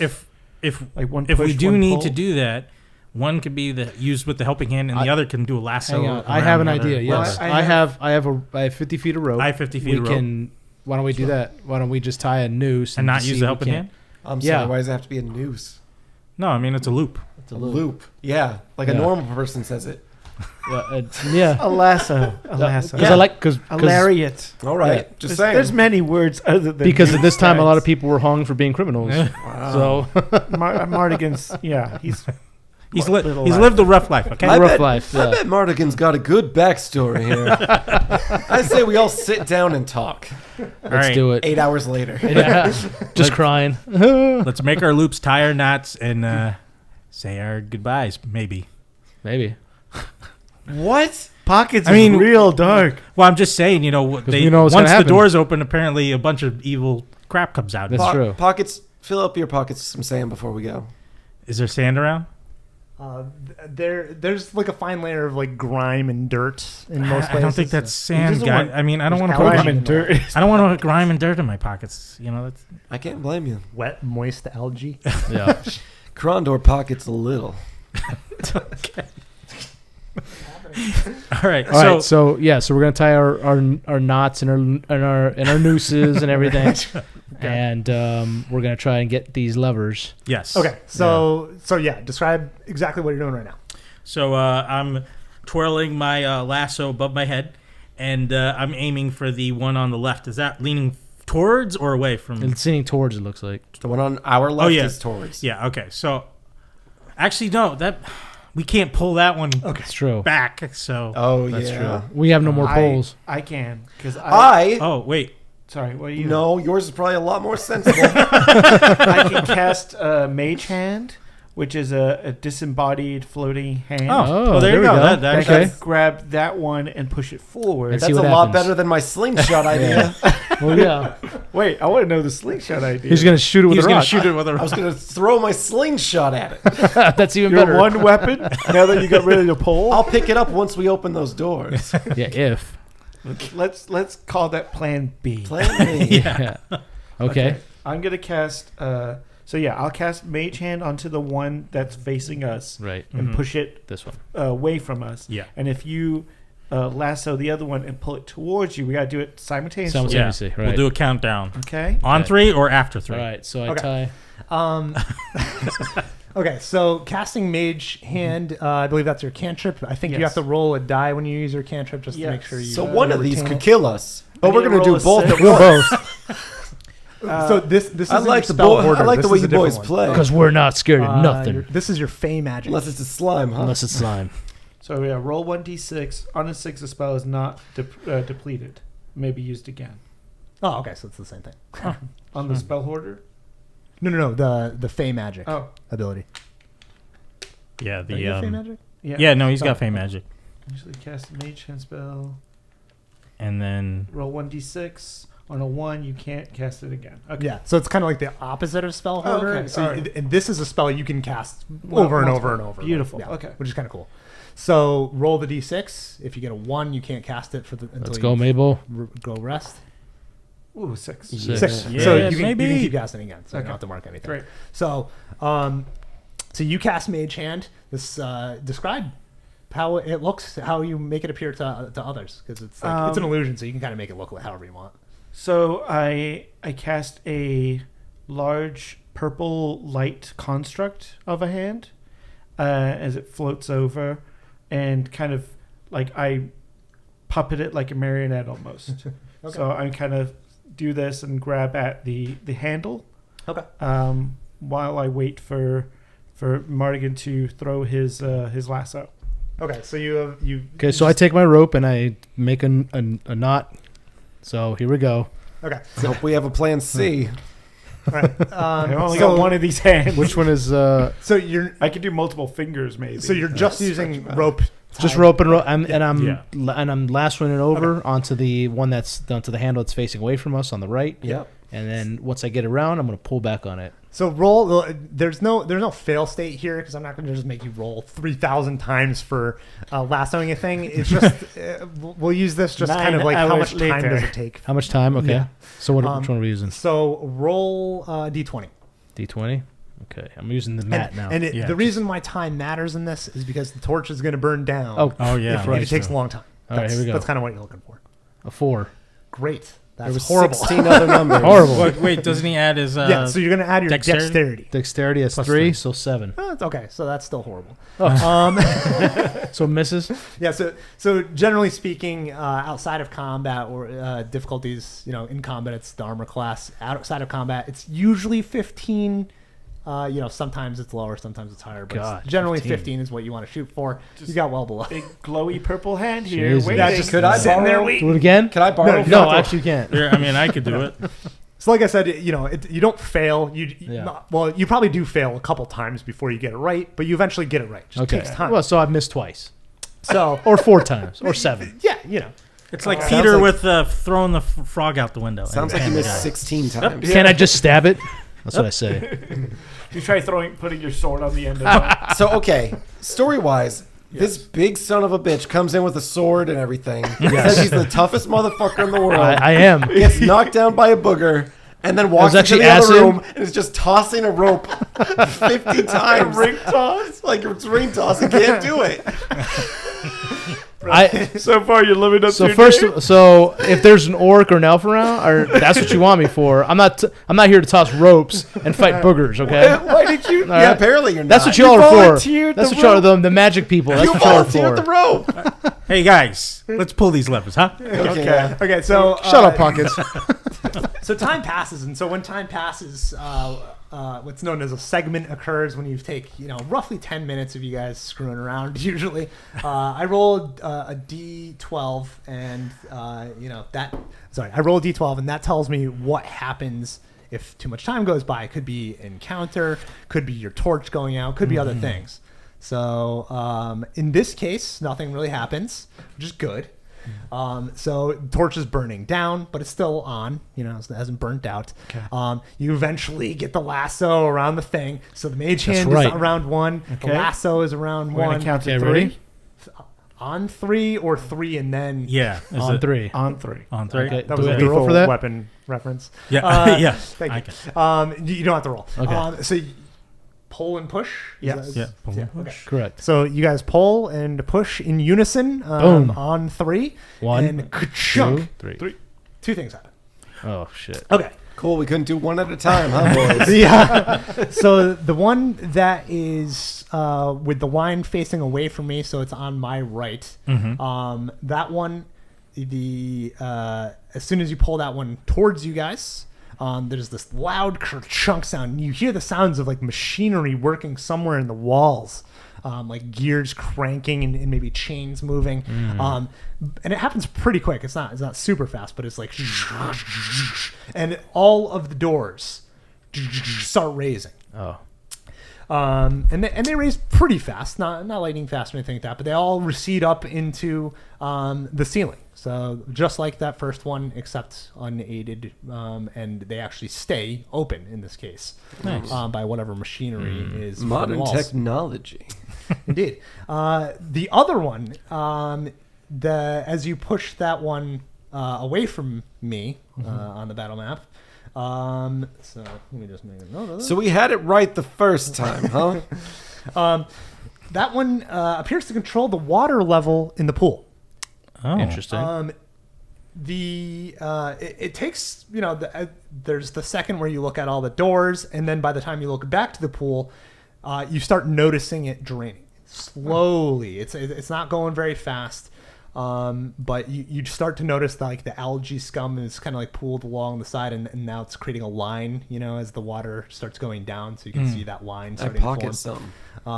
And You're in a and that's what loincloth. You have happens. no pockets. Is We there, solved your door puzzle. as it drains, do we see like maybe a little bridge walkway that was covered by the water at a point? Great question, and no. Okay. Does a dragonborn need his bridge? Well, I mean, it's either that or we're tight roping across this gap. Yep. You do hear. Wait, how deep is it? We'll Well, find we don't out. know, It's yeah. draining. Can't we? We don't Well, know. how? You want to take a swim in it and find out? No, it's draining. That we can. Well, we gotta wait. We're on a Yeah. time limit. The torch is gonna go up by the time the water's down there. You do hear, you do see as these doors open, you take in the water starting to recede. So you take in all this information, and then all of a sudden, from the back left, we'll call that west. So north is towards me on this table. West. Sorry, that's west. That's east. That's south. So east. East. Okay. Southeast room. Did I do that right? Yeah. Yeah. Yes. Thank you. Point at it for me. Thank you. I don't know what the heck's going on. So southeast room, you see a light come on. It, your characters don't think of it in this terms. It's like a flashlight. For your characters, it would be like a bullseye lantern. Mm-hmm. So like a light that's, just a conical shape, just kind of like a floodlight almost, like spilling out, like looks, it's as if it turns out into the hallway. So, the light starts like forming and then comes out in the hallway as like a spotlight into the room you guys are in. As if, this light was positioned from somewhere within that room looking out into this room. So right what now, do you do? The light is just kind of, it's like going down Flooding the direct across. Correct. Okay. Spilling across the southern So it hasn't portion of seen this us room. because we're this far over. Yeah. Okay. Yeah, you guys are on the opposite end of the pool, the north end of the But pool. all the doors opened? All of the doors. And these are And all, the ones by these are our doors, sides right? as well. Correct. So So there's what was that 6 doors? 5? yeah, 5. So you have a vantage point, based on where your characters are positioned, to the northerly doors on the east and west sides. Use the mirror. You can see, thanks to the torchlight, you can see into one of the rooms. Appears to be mostly blank. The parts you can see, you can't see all the way into it, but there's like a very short hallway. Mostly blank room, but it looks like there's some kind of stone feature kind of near the back of the room. Might be another fountain or something like that. You can see that it's like some kind of like intricately carved stone. Not wall falling for that thing. bullshit again. And you hear the sound of a creature, possibly an intelligent creature, something kind of like breathing air, like almost a gasp, like a from that room, from somewhere in the darkness. And that's some of the room on our left. That's the one on the west side. northwest. Oh, this. Oh, this side. Okay. Northwest. So Yes, Yeah. correct. Yeah. Northwest, closer to me. Yeah. So the one on our right, basically. That's probably one of Fiona's dead friends. Yeah, probably. Well, he's not dead if he's breathing. Did she hear me say that? No. No. On the northeast side, basically mirror image in the sense that there's this very short hallway and then another room that opens into, and however, there's in the kind of like in the inky dark shadows at the edge of your torchlight, you immediately pick up that there's movement in there, slow kind of shambling movement, and you hear. Those are obviously zombies. All right. We should probably jump into the room with the statue. Yeah. At least we know it's possibly human, maybe, or at least humanoid. You talking about the one to the northwest. To the northwest. Yeah. How do you? I mean, Well, I mean, Can it we- doesn't matter. It doesn't mean it's human. Well, I mean, at least it's one, and then in the other one, We it have sounds like multiple. I mean, yeah.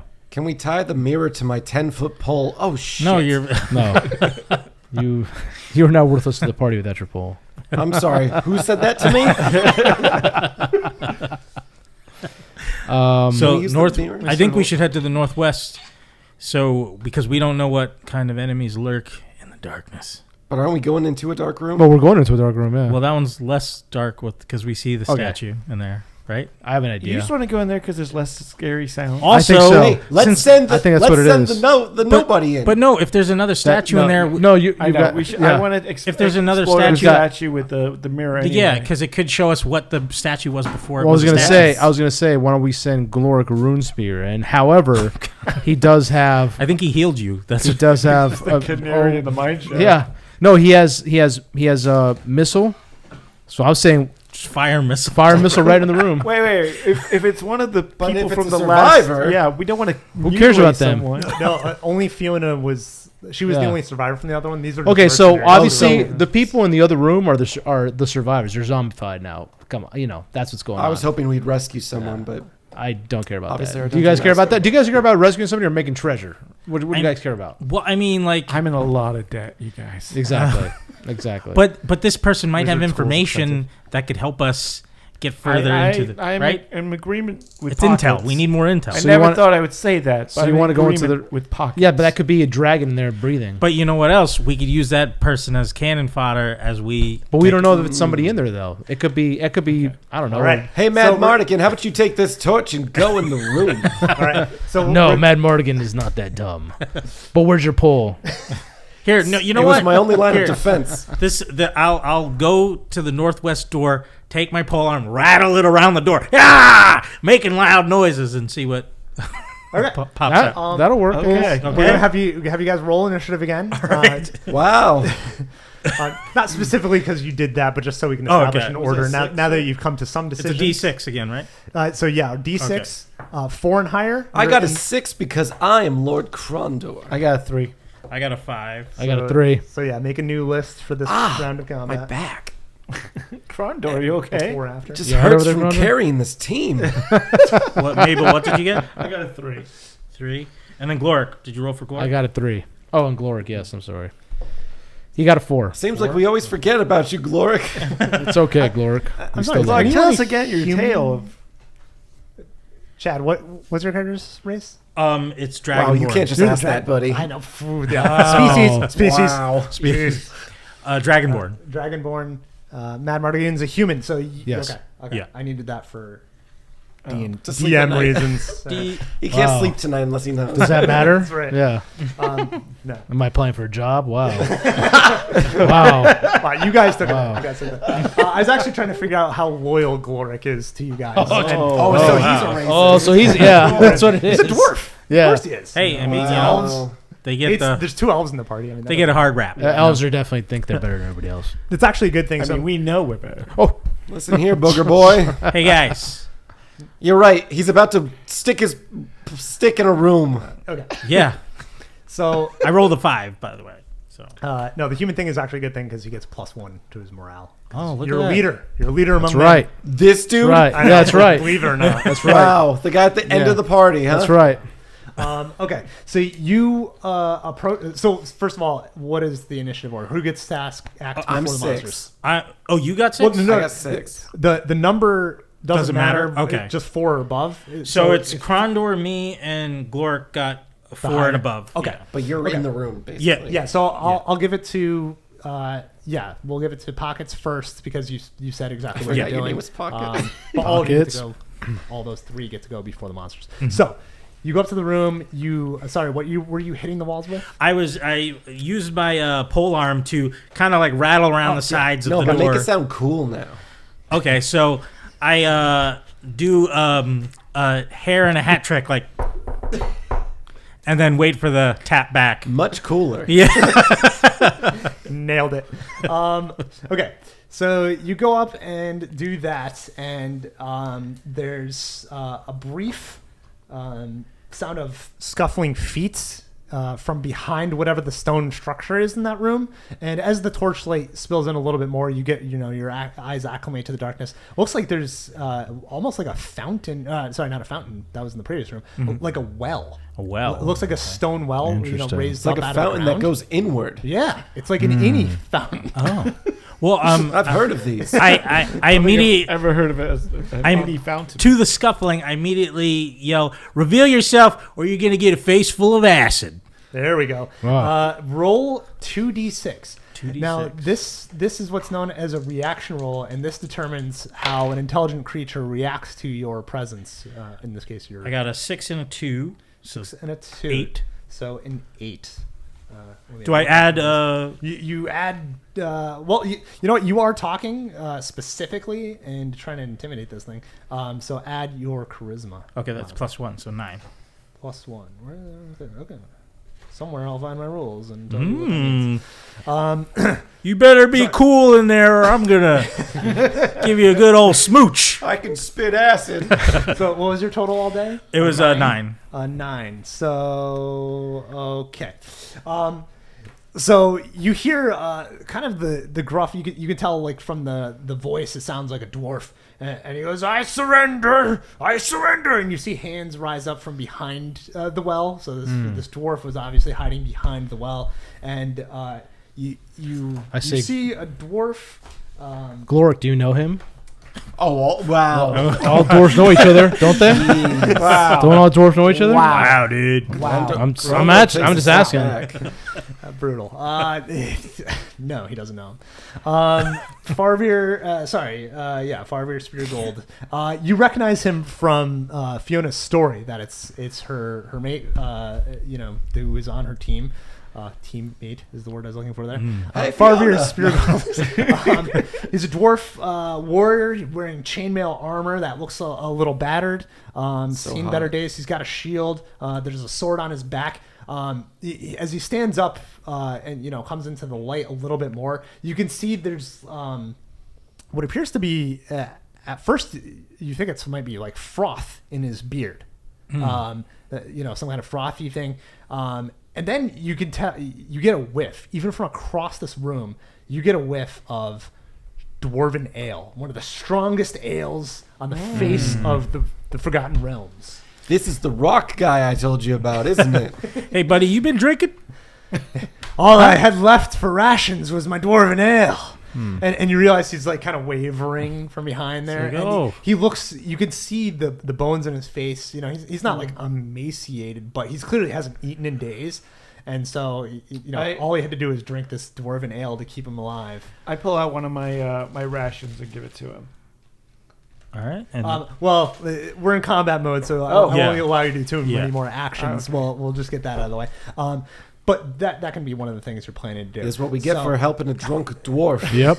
hey, we just got in there. We're going to see what. Ooh, it's my kind of room. Yeah, Looks like those are there's a chains well. on the wall. So that's that room. So that happens. Now the other rooms, we've got.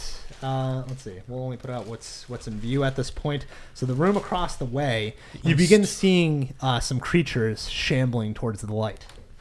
Right here. Yep. And those are obviously zombies, right? Can you give it up with the zombies already? They're okay. Marty's just bringing okay. up zombies. Could be Every rats. adventure Okay. we've gone on, it's zombies. Once they start eating your brains, I'm gonna be like, I told you. so. I Krondor. told you, there's no such thing as zombies. I mean, Krondor, how good of a slingshot are you? Out of 1 through 10, I'm a 25. All right. Well, Greatest thinking- slings master in the realm. I'm thinking there's a well in there. We're going to jump in that well. So we're going to trap ourselves in that room. I need you to shoot a slingshot at that lever to shut all the doors so nothing can follow us. All right, let me just jump in here. Yeah, That is Terrible idea. That is. I heard a succession of the worst ideas I've ever heard in my life. Someone check Pocket's wisdom level. Pockets, real quick. I Someone don't know about all that. Someone smell him for booze. That's a +4. Thank you very much. Shambling into the very edge of the torchlight are indeed what appeared to be the zombified. Say it again. Zombified. Zombified There you go. remains of What did I tell you? what you're guessing are two members of Fiona. And Oh, what did I Farveer's, say? Team. What did I say? But beyond them, you see also moving with much more deft movements, even though they are made only of bone, magically held together by rage and a hatred of the living. Jeez. Are two Are skeletons. we all? Am I right, boys? Yep. Yikes. I am a lady. No. Okay, so the two zombies, two skeletons at the. All right, Marty, the edge I of owe your you one torchlight. gold piece. There are zombies. There it is. There it is. There it is. Krondor, do you feel done? I am in crippling Hey, go debt. get him, Maddie. And so Pockets has acted. That will be Pockets' turn. Your action. You still have movement though. So Okay. now you can move wherever you want. How about we move the fuck out of here? Well, I'm gonna move inside the room with the drunk dwarf I just came across. Okay. Wait, why is the human napalm machine going to the back of the party? Well, I mean, I could run to the front, but are we gonna try to fight these guys, or are we gonna try? No, we got to fight them because they're coming towards Well, no, us. but if we go into the That room, is not the we could solution. we could funnel them in, kind of like a Spartan type of thing. You know? Zombies approach. So if we funnel them, then Yeah, I could but- just. But they're already being they're funneling right here in this area, in the area of the room. I mean, that is true. I mean, you're not wrong about That's what I'm that. saying. So like I would, right. if I was you, I'd Enough move of the up. funneling. We've been funneling. All right. I would Make a move call. up. What are you doing? All right, okay. I'm gonna run around to the front of the group, facing the northeast door with all these zombie-fied creatures. Among allies, you can move through other people's spaces without any problems. You could just switch spaces with whoever was there, or move them over like you just did. It doesn't really matter at this point, so don't worry about it too much. So that's your action. So we have 2 other people who got it, Gloric and, of course, Krondor with a 6. Cannot forget that. So you two, what do you guys want to do? Well, So Go ahead. how deep is the water now? I asked to my god. Ask your dungeon master. So it's probably only gone down maybe like a foot or so at this point, maybe a little less. It's not going down like super fast. And you don't see the bottom yet. Is your purple hand something we can climb across? No, it can only hold up to 10 pounds. Luckily, no. You're very, very... Unfortunately, Lord Krondor is 12 pounds. Those hollow bones. These hollow bones and glass skin. I guess Lord Krondor... Well, they seem to have it pretty dealt with at the front. So how about I figure what this chap's doing by the well? The dwarf in the well? Yes. Okay. The dwarf by the well? Sorry, not in the well. I'll head to the well. Well, I've got bad news for you. As the first person, Did I step in a booger? as the first no, I gotta stop walking into shit. This is far worse. As the first person Typical. in the room, you now control Farvir Speargold. So here's the Oh, character hey. sheet. You got a drunk. Farver jumps in the well. Yeah, buddy. Oh yeah, actually, Farver jumps in that water to see how deep it is. I go for a swim. Sinks like a stone in his chainmail armor. No, so okay. So you step into the room. Let me describe the room a little bit more. Farver? Where'd you come from? Oh, you're He's the drunk. Fiona. Yeah, he's the drunk Drunken dwarf, dwarf. from Fiona's group. So, in this room, this well, we'll call it a pit for now because you don't know where it leads. So we'll call it a pit. It's made of stone bricks. It has about a 4 foot high protrusion up from the floor. You know, these stone bricks come up. It has a 4-inch wide ledge before descending to the depths of wherever it goes. From within, there's a faint green light, and at the same time, a silver glint somewhere down below. I take my 10-foot. Farvir looks, like I said, a bit emaciated. He smells like dwarven ale, and he looks pretty scared out of his mind at this point. You there, drunken elf boy dwarf. Do you know what's down that big hole in front of you? We'll get to that after we take some more turns. I'll talk to you later. Actually, no. You know what? Let's do that now. So you ask him what's down there, and he says, "Don't go down there. Whatever you do not go down there. I was trapped in here with my cleric, Neliar, and Neliar tried to climb down there, see if we could find another way out, and she turned to stone halfway down, fell to the ground beneath, and shattered below. I have no idea what became of her after that, if there's even anything left of her." Well, it was nice meeting you, Farver. I'm going to head back out the door. Oh, no, not Nelior. Interesting also in this room, I owed her money. outside of the iridescent glow and the silver glint from within the pit, there are a few blood stains. They look ancient, not recent or anything like that. And indeed, as you can see on the map, there's some chains and shackles tied to bolted into the walls, and there's a rack at the far end of the room with 7 golden spears. They look like they're gold is not meant to be a fighting weapon. They look like they're meant to be decorative. Ceremonial. Yeah, ceremonial. Thank you. I bet if we pull one of these doohickeys, secret door will open. Interesting. Meanwhile, we've still got zombies coming at us. So. Okay. That seems like a Mad Mardigan problem to Yes, me. it is. Right, Don't so- worry, I'll handle it like always. You've made your move. You still have an action. I won't count the talking as the action. So you made your move. You talked. You should chain that dwarf up to the wall just so he doesn't That's do anything. nasty, boy. No, I mean, Why just, would I do such a thing? So he's a little drunk, so we don't want him to hurt himself. He's like, don't tie me up. I don't want to get caught here if those things kill you. Okay, fair enough. That's why I hid behind the door. I don't want to have that much jurisdiction over this strange drunk dwarf.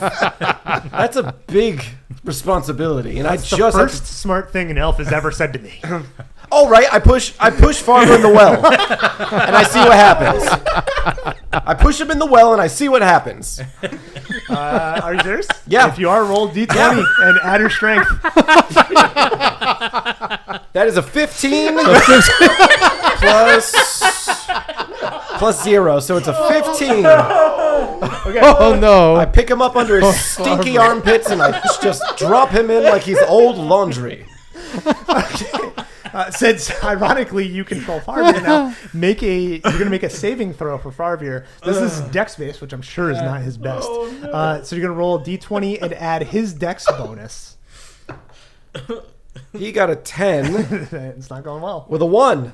So 11 against your 15. It was nice to see you, Farmer. It was nice knowing you, buddy. Nice throwing you. Yeah. Hey, Fiona, we didn't find any of your team. Hey, Farmer, could you check something for me? Even I Mad let him go. Mardigan. Even Mad Mardigan's like, damn, dude, that's fucked up. You thought you were a mercenary. Yeah. Okay, Farvir descends. Oh, by the way, I am a wild elf. It is in my description. That's You true. are That is wild. Let's see. Since you're now standing over it because you toss him Yes. into it, there's crumbling stonework makes up the walls of this pit. So it's clearly would be difficult to traverse, but possible to traverse with like ropes and equipment and stuff like that. If you wanted to climb down there, it's wide enough and all that. But down about 30 feet, so just at the edge of the brightest portion of your torchlight, you can see that there's a stone figurehead of what looks like a Medusa. That's kind of like affixed to the wall, looking out. As soon as he passes the sight line of the Medusa figurehead, 30 feet down, he goes, and then his scream is cut, immediately short, completely cut off as he turns to stone, petrified, descends Chet out is of losing it. the sight of your torchlight. So he disappears in the darkness. There's another like half second, and then you hear as something stone smashes on probably another stone floor down. So that's how it works. I'll hand you back Farmer's sheet. Yes, you will. I'm in the hallway. I look back. Hey, Fop! Hey! Guys, I think he fell down the well. But I did happen to notice there was a Medusa down there. A damn snakehead Medusa. We come back from fighting these things like, what happened to the door? Oh, you fell down the well. Guys, you wouldn't believe it if I didn't see it with my own eyes. Oh, God. He was so drunk he fell down the well. Like, oh, wow, that sucks. Oh, man, that's terrible. Poor That'll guy. teach that racist Did you- bastard. Did you try to catch him? I tried. Damn it, I tried. Alone for so long. If only I had my 10-foot pole. All right, back to the battle. Yeah, I guess there's zombies over there. Maybe we should deal with that. I'll see if I can find them. Since you're looking down at the fate of our good friend Farvir, you see that just below the figurehead of the Medusa, you see the origin of the silver glint that was beneath the greenish glow, which the greenish glow comes from the eyes of the Medusa. As soon as he passed that plane, that glow, was cut by, his presence passing by. He turned to stone. Just below it, the silver glint, you can see what looks like a silver coffer held in place by the statue's hand. So it's, you have the head of the Medusa with these glowing eyes now, and underneath are hands that are kind of like wrapped around this silver coffer, almost holding it up, almost like an offering. So it's like a shelf. It basically makes a shelf for this coffer to be standing on or sitting on, whatever you want. Okay. Interesting. That's probably my turn since I just tossed a man. I think that's enough. All right. I'm gonna sit over here. I bow and walk away. I'm gonna wipe the tears off my eyes as Gloric takes his action. Yeah. Okay, so Gloric is he's still in that kind of hallway area, right? Yeah. And he sees Yes. the zombies approaching. So Gloric is gonna step up next to Pockets, and he's gonna fire Can I step up and fire at the same you time? move and attack. Okay, And- so yeah. he's gonna fire. He's got magic missile.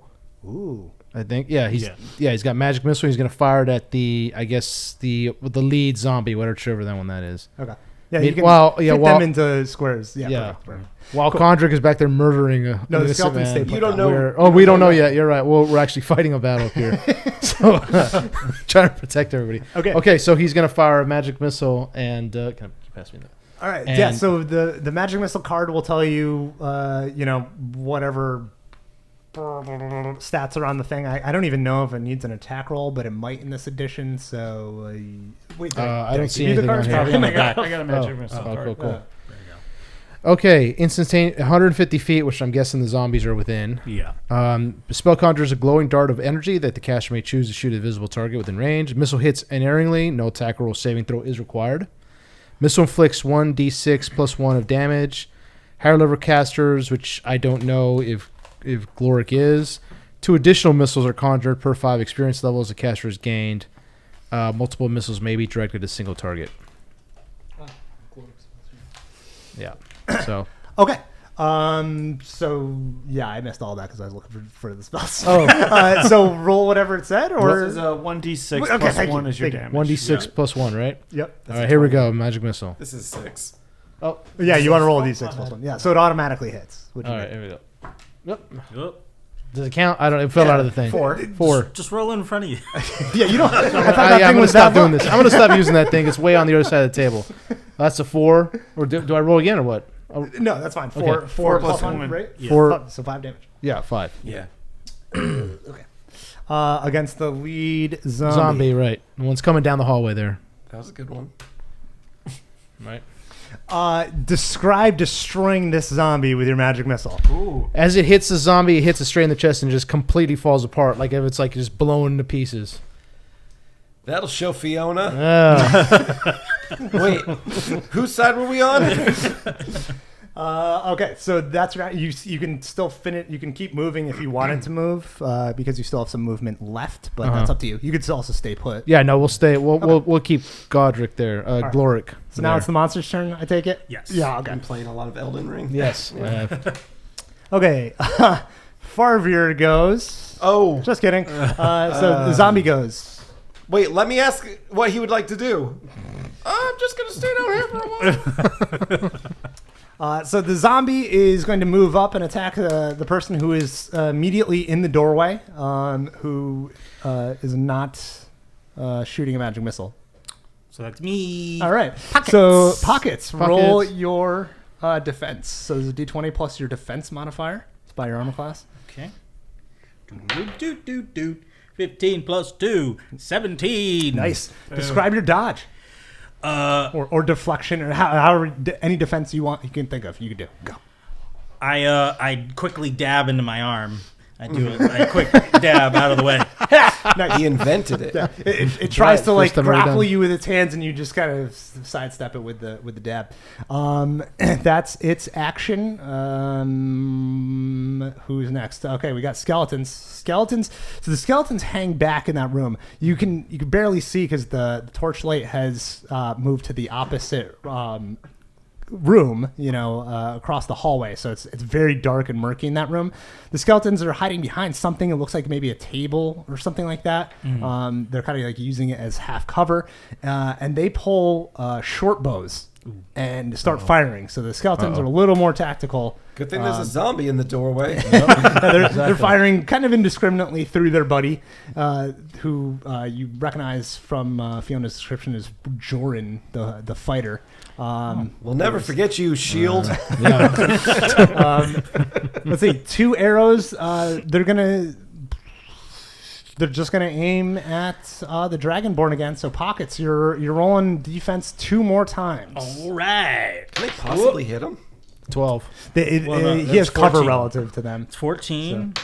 And that one is 8. With the modifiers? Yeah, 8. Okay. But then the first one was 14. Okay, so you With the have modifier. half cover, so that adds I think +2 to your AC, which is good. Okay. So the first one you dodge the first arrow, and you only have a chance of hitting your allies if you roll a natural 1. just FYI for ranged attackers. So if you, in your case, because you're rolling defense, it would have been if you rolled a natural 20 on your defense, they would critical fail, and so they would have a chance of hitting one of their allies. Gotcha. A little weird when you're doing the rolling, Yeah. but yeah. So in this case, one arrow just sails past ineffectually, like lands in a wall somewhere on the ground. The second one hits you though, because their DC for attacks is 11. You got a 10 with the cover modifier, so he hits you for 3 points of damage. 3 points of damage. Okay. And that's their turn. They're not going to move out from behind their cover because the skeletons are, semi-intelligent undead. They have some tactics to them, so they stay behind the cover. So now, the other monsters that you guys don't see get to act. Oh God. Okay. Forgot about those. Oh, great. So as you guys are, your eyes are kind of like locked on the zombies zombie now, and the skeleton that's attacking you guys. But then all of a sudden, that light that was spilling forth from down across the room begins getting brighter as whatever is the source of the light begins coming closer to that doorway, and then something peers around the edge of that doorway, looking at you, and that thing's eyes are where the light is emanating from. Ooh. So it's something peers around the corner with these bright, bulbous eyes, frog-like in appearance. The creature is frog-like in appearance with some humanoid-ish features. Toad. There's nothing scary out there, is there, gentlemen? Just a Balrog. That's it. Yeah. Good thing they hate water. Oh yeah, the water is draining. Good thing we have that dwarf with the chainmail armor. And so you're bathed in light as this thing peers around the corner, looking at you guys to see what's going on. Does the light damage us at all? Let's find out. Okay. Oh God. I'm not in the room. So basically, this thing looks like a 4-foot tall frog-like humanoid with large bulbous eyes that constantly emit a bright yellow beam of light. Keep talking. The blind heem's skin is mottled yellow, growing darker across its back. Its feet are webbed, as are its claws, which are hideous and deformed and scary looking. That's subjective. True. The blind heem's eyes emit a 30-foot cone of bright light. What Take its happens head. to this? We'll use it as a flashlight. Yes. So you all get to make you all being everyone who's in that room currently, which only one of you saved from it. Thanks for throwing Farver down a well. Is there anything that went wrong from this decision? Literally nothing, unless you ask Farver. But I can't. But you can. How much? Just in the doorway at that end. How much time did you spend on his character sheet? More Longer than he I was needed in the to. story. Yeah. A sadly short amount. His equipment was like all the keys to the building. Everything. Yeah. Well, we'll get them when we go down. Yeah. So everyone who's in that room, make a dexterity save. So D20 and add your dexterity modifier. And you want to get a 12 or higher. If you don't, let me know. If you do, say nothing. 6. That don't sound good. That doesn't sound good. And make one for Gloric as well. Dexterity. You said dexterity? This is dexterity, yes. Okay. Maybe I should roll for I glory. think so. It's 16. Okay. So Oh, yeah, 17. Gloric's dead. good. Gloric would Gloric got 2. 2 plus his dex, which I'm sure is not great. It's probably not great. I think he's got what is that? 10? Dex. 10 plus 0, yeah. 0. Yeah, okay. So he's got 2. So Gloric and Pockets, you are affected by the eye beams of the great. blind team, which is what's the creature's called. What does that mean? You are blinded. Roll a d6. Okay. And same for Gloric. Roll a d6 for Gloric as well. D6 for Gloric. And hold that d6. Just put that right on your character sheet. That's going to become a counter. Okay. Okay. So 3. Okay. Put that right on your character sheet. That's how many rounds you are blind. Nice. And each round, I'll let you know. You'll count that down to the next lower number. Okay. Okay. It's fine. All I need is Mabel's mirror. We'll be out of here. Might I make a suggestion to the party? Close your eyes. We needed to. Oh, that's too late. Too late. 2 of us are blind. We need to make a tactical retreat out of this room. Oh, like the plan I had before where we would jump into the room and slingshot the doors so they shut, and then we jump down the well. Now we're probably going to have to go down. Hey, did you I'm blind now. You really wanted to just jump down the well, did you? Well, I'm glad. Well, the dwarf did. I have a funny story about the well. Okay, so that was the enemy's turn. So that's all they do. Okay. So now the action is to the people who rolled poorly on initiative. Mad Mardigan and Mabel. No, Gloric. No, Gloric was one of the Gloric winners. was one of the you shot the arrows into the room. Yeah. Okay. He shot arrows. So what am I doing? You're Depending depending on competent. It's your turn. Mad So- Mardigan gets to Mardigan- pick something to do. Oh, I'd say we make a tactical retreat out of this room because we got enemies coming at us from two different sides. I- They're about to cut us out. Can I share info during their turns? Or? Yeah, talking is free as long as Yeah. it's only a few words. So can I explain what I Yeah. saw? Yeah. So okay. so I I'm Well, so I I want to hear your explanation. well I want to say something first. I want to say Okay, let's tactical retreat Krondor and what was the guy that Farbeer. Krondor Farbeer. never know. We're making a tactical retreat because we don't know what happened to him. Right. So let's go, everybody. Krondor, grab Fawnmere and let's get out of here. Frobber did the most brave thing. What happened? Well, in What his did he do? drunken stupor, he said he would see the dangers that lie beneath the well. And he jumped in valiantly. Through his sacrifice, I learned so much. That brave fool. He's so brave. But We'll- unfortunately, we'll never forget him. He's gone now, but he did teach me a lot. There's a goddamn Medusa down there. Its head with glowing eyes that I think we could reflect back like into her own face. Stone her up real good, then we'll get past.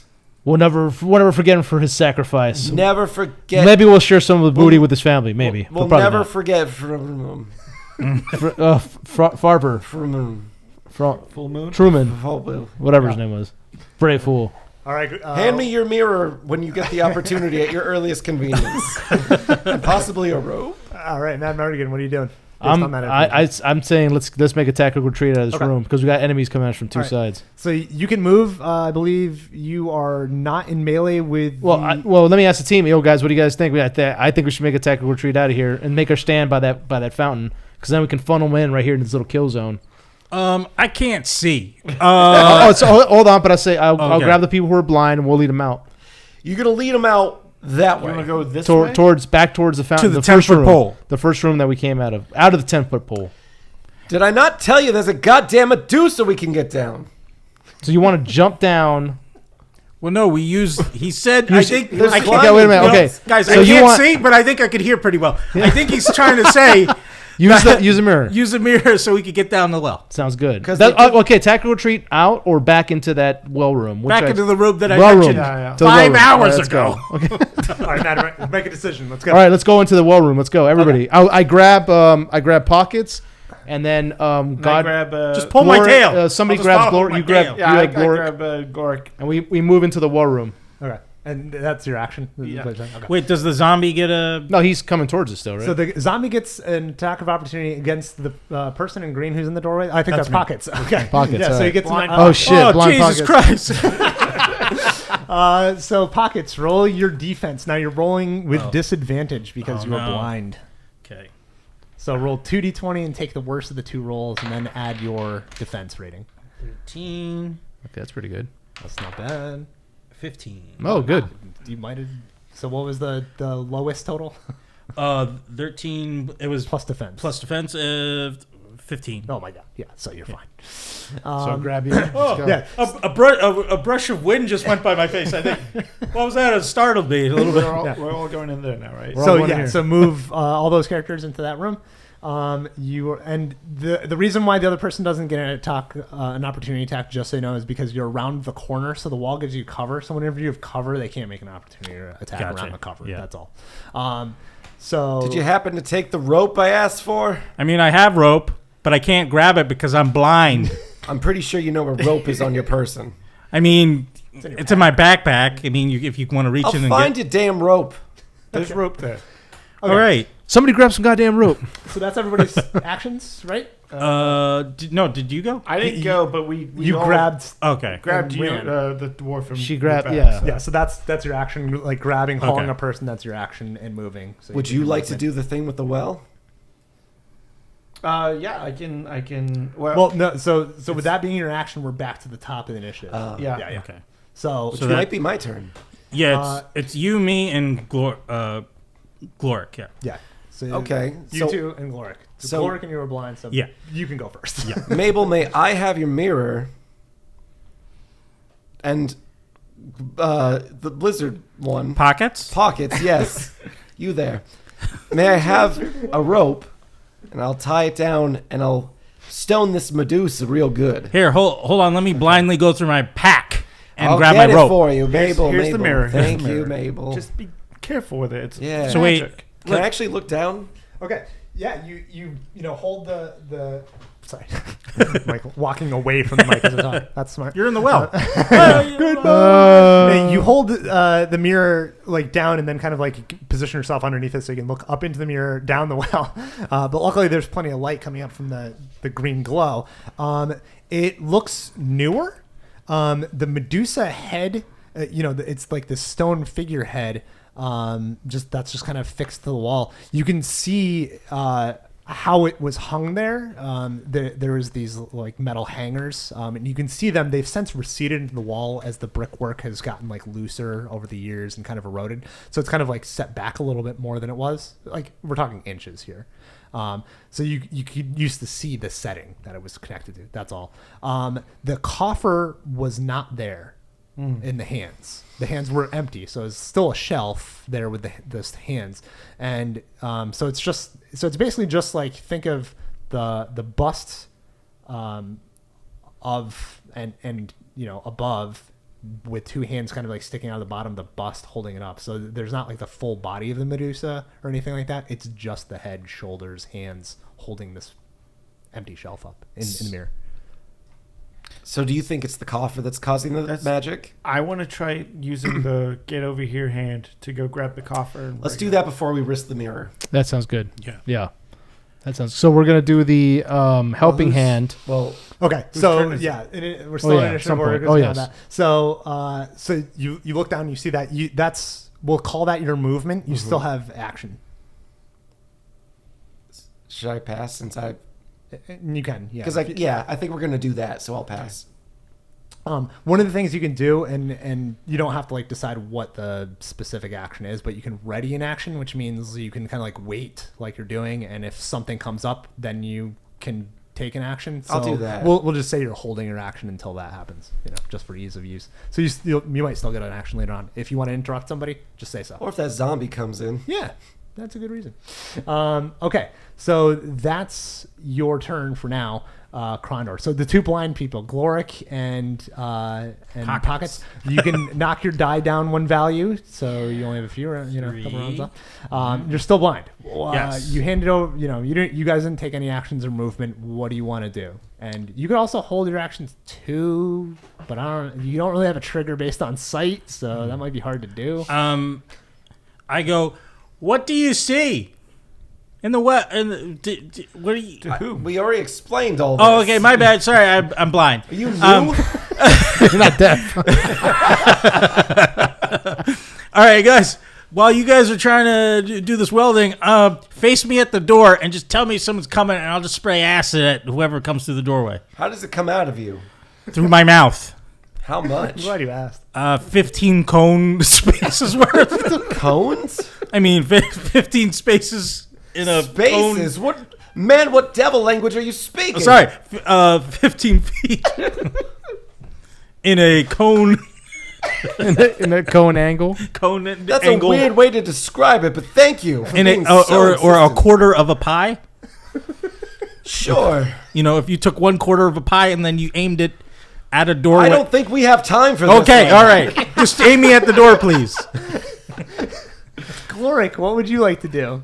All right. So Gloric is blind, but I guess someone's gonna kind of just position him in the doorway as best as they can. I mean, you probably Can we don't do want it? him there because Don't put him next to the acid spewing. No. So I'm trying to maneuver him so he can fire at the zombie, even though just tell him like just a Wait, straight you shot. have a spell called Protection from Evil. Yeah, but we don't. I would prefer to use it against this guy with the light, than the zombie. It's only So- good on him. Yeah, So it will save Gloric, but not the Oh, party. fuck, Lorik. yeah. Yeah. So, What a useless spell. can he fire another missile at?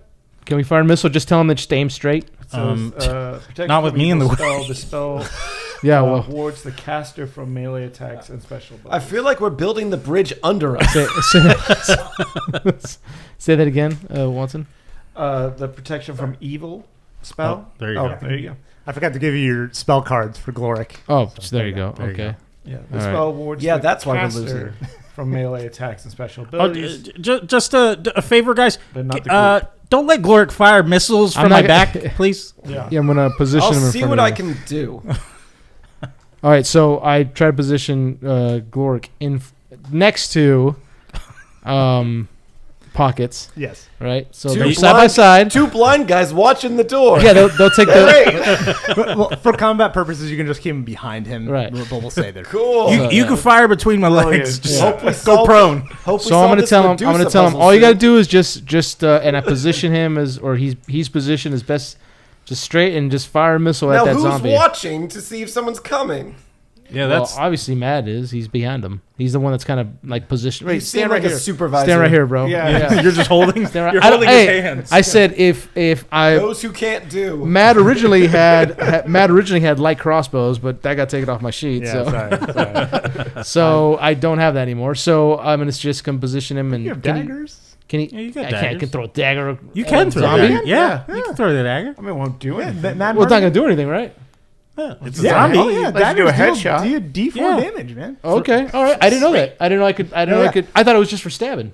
Oh no, Oh, no, yeah. no. So Oh. they Shit. should say on Get their the fuck out of the way. That's for stabbing. Dagger fuck out of the way, is so much Pockets. more for stabbing. Yeah. Yeah, Oh, so you don't want me to face the door where No, I get... I'm facing the door now. You and I are side by side. Okay. All right. Here we go. All right. Just Yeah, like so- the scriptures told. the Yes. dagger should have the ranges listed on it. It should have missile. And Yeah. then The some ranges. dagger has. It's short range, but it's it's fine. It says 104p light melee missile. That's it. That's all I got. 24. Just tickle Yeah, me okay. when to spray. Yeah, but it's That's not your the turn. Actually. t-shirt. Sorry, it's Gloric's turn. So Gloric is doing. Yeah. So nothing else, I'm right? still gonna have. Okay. So anyway, I'm still gonna have Gloric right. fire off a missile, Okay. and then I'm gonna take his position for my next turn. All right. So I'm gonna tell him, Gloric, just hey, I know you're blind, dude, but just fire off as best you can. Okay. So So what does he have? He has 2 scrolls. What weapon is he using? he's using the magic missile, the Gloric. He has magic missile. Are you He's got serious? missile, yeah. It says missile right here. No, I no. used What's it the already. beginning No. though? What are you talking about? Here. He has a weapon that's a missile. It's a missile weapon. Sorry. So I explained that wrong. So each inventory slot is one item, and Oh, I so see. the one that has missile on it, I think is like he has a bow or a crossbow or something. Yeah, it's doesn't like a projectile. It says holy water vial. he? Yeah. Okay, that's what it was. I knew it was something crazy. Oh, So when he throws the holy water, Mm-hmm. he can splash it on undead, and it deals radiant damage, but it's one use. oh, okay. So that's So- used. Yeah. Okay, So if, got it. I'll let you keep it because you didn't know that before. Yeah. I'll let you keep it. Okay, never mind. Okay, so, So all right, You so, can use it now if you want to because this is an undead creature, Yeah, but or you can hold on to it. no, he. Okay, I see what you mean. Okay, Yeah. but an undead creature, it does do damage to undead creature, right? Yeah. But Okay. since he's throwing it and he's blind, Yeah. does he do it at a disadvantage though? Sure Right. does. Oh, Exactly. so Yeah. you might that's not why- want to waste no. it. I'm gonna have him step back. No, I didn't know that you could do that. Okay, so he's just gonna stand by and just wait for his sight to come back. Okay. All right. So yeah. Okay. Yeah. So now it's the bad guy's turn. Yes. So the zombie advances. Yes. Pockets. Zombie will attack Pockets, who's God in the damn doorway. it. So roll your defense again at Come on, disadvantage Pockets. because you're blinded. 12. 12, I believe, is more than enough. Yeah, 12 is enough to dodge. Nice. Thing tries to grapple you again, but you blindly kind of like bat it away. The skeletons fire. Same thing. You're in the doorway, so they're firing at you. You have disadvantage, and you're getting shot twice. Wait. Oh, so I roll. Well, is the zombie in the way though? Zombie is in the way, so you have +2 bonus +2 bonus. Okay. in addition to your defense modifier. So first roll at disadvantage. So, yeah, add disadvantage. So yep, it's still disadvantage. Okay. How much? So you're gonna roll Yeah, 2d20 and take the worst of the two. Okay. First so of all. that was Then add your modifier. 11, and then 19. So we'll take the 11 and add your modifiers. So it's your Okay. modifier, your defense modifier +2 from the cover. So +4. So that's 15. Okay, more than enough to dodge. So now do the same thing again for the second bow. Do the same thing again. Roll at disadvantage. Oh, okay. I was just gonna. I was like, Not your all right, sweet all right. dance moves that no one can see on this podcast. 11. 11. 12. Disappointed. Okay, so 11 plus 4 again, so you're Yeah, fine. 15, yeah. So I guess you could have done the repeat, and you did. We all saw it. Yeah. For those at home listening in. Pockets is kind of like Elvis. Yeah. Blind as shit. So somehow your blind dragonborn, who's like filling up ass. the doorway, Yeah. somehow able to dodge everything, amazingly. You forget I'm one with nature. The blind team is Other going to senses act. are better. So the blind team is going to move Daredevil. up, and it's got more than enough movement because it can jump across that water, which is being flushed down a drain at this point. So you can move the blind team up next to our good friend Zombie. He can come that far. Christ. Yeah. Actually, on the other next to him, the square up against the wall, we'll say, between the pool and the wall. Yeah. Right. So he kind of comes up into the doorway and takes a swipe with his claws at our blind friend. So that's the fourth attack against you, and you're rolling at Line up the disadvantage. zombie. Oh yeah, send the blind guy up to the doorway. Huh? Thanks. Thank you. Yeah, how's your And- tactical retreat going, by the way? It was going well until everybody got blinded. Yeah, isn't that always the case? Huh? I get a 3 plus 2. That was your worst roll? Oh yeah, the 3 was my rolls. I forgot. I Could be rolled 2. lower. Oh god. Ooh, 20. Oh, that's awesome, but it's not the lower of the two No, rolls. So yeah. yeah. It's a 5. Or well, plus 4. So Total 9. yeah. Not enough. So the blind team comes in, and it's going to wreck you with Double its blinds sweet, you. sweet claws. What does a blind team do for damage? Does a decent. 2 points of claw damage. But he's got webbed hands. Yeah, he does. Ow. How did that work? Okay. So he claws you and stares at you with his bright headlight eyes. Haha, I'm already blind, you bastard. I can feel the light, but I can't see it. Okay, so that's all the bad guys. Now it's the good guys. Yes. The rest of the good guys' turn. Okay. So all the people who failed their initiative roll before, I believe we got Watson, we got Mad Mardigan, Mabel's. and Mabel. Mabel. So, Is it Mabel, possible- Mad Mardigan. Yeah. This is also for the dungeon master. Is it possible for you to shine the mirror at Ooh. the guy and then, because we're not doing the mirror down the well Right, anymore, right. So is it possible to shine it at him at the, and then try to grab To grab what? the croquet, the thing? Oh, from down the well? Yeah, the down the thing under the Medusa. Well, I don't have the. I mean, how big's the well? It's. How deep is the well? Sorry. You're not sure of the depth. But didn't I see the Medusa? Oh, that's 30 feet down. So the Medusa Okay. piece, statuary is like 30 feet down, and then the dwarf descended well below 30 But you feet. said there was stuff to climb down, right? Yeah, the rocks in the Yeah. well are kind of crumbly and stuff. Well, like I that. mean, My mage someone hand could. can go 30 feet. Oh, Oh, there you So go. I can send Dip my in the well and grab it. hold his feet. I'll hold your feet. and grab. Wait. I think you can grab it without me holding your feet. Yeah, I can grab Because the second you lean into the well, that's less than 30 feet. We also have rope too. So. True. Well, I mean, You want to lower me in? well, that's what I was Let's not thinking. We risk it if we don't tie. have to.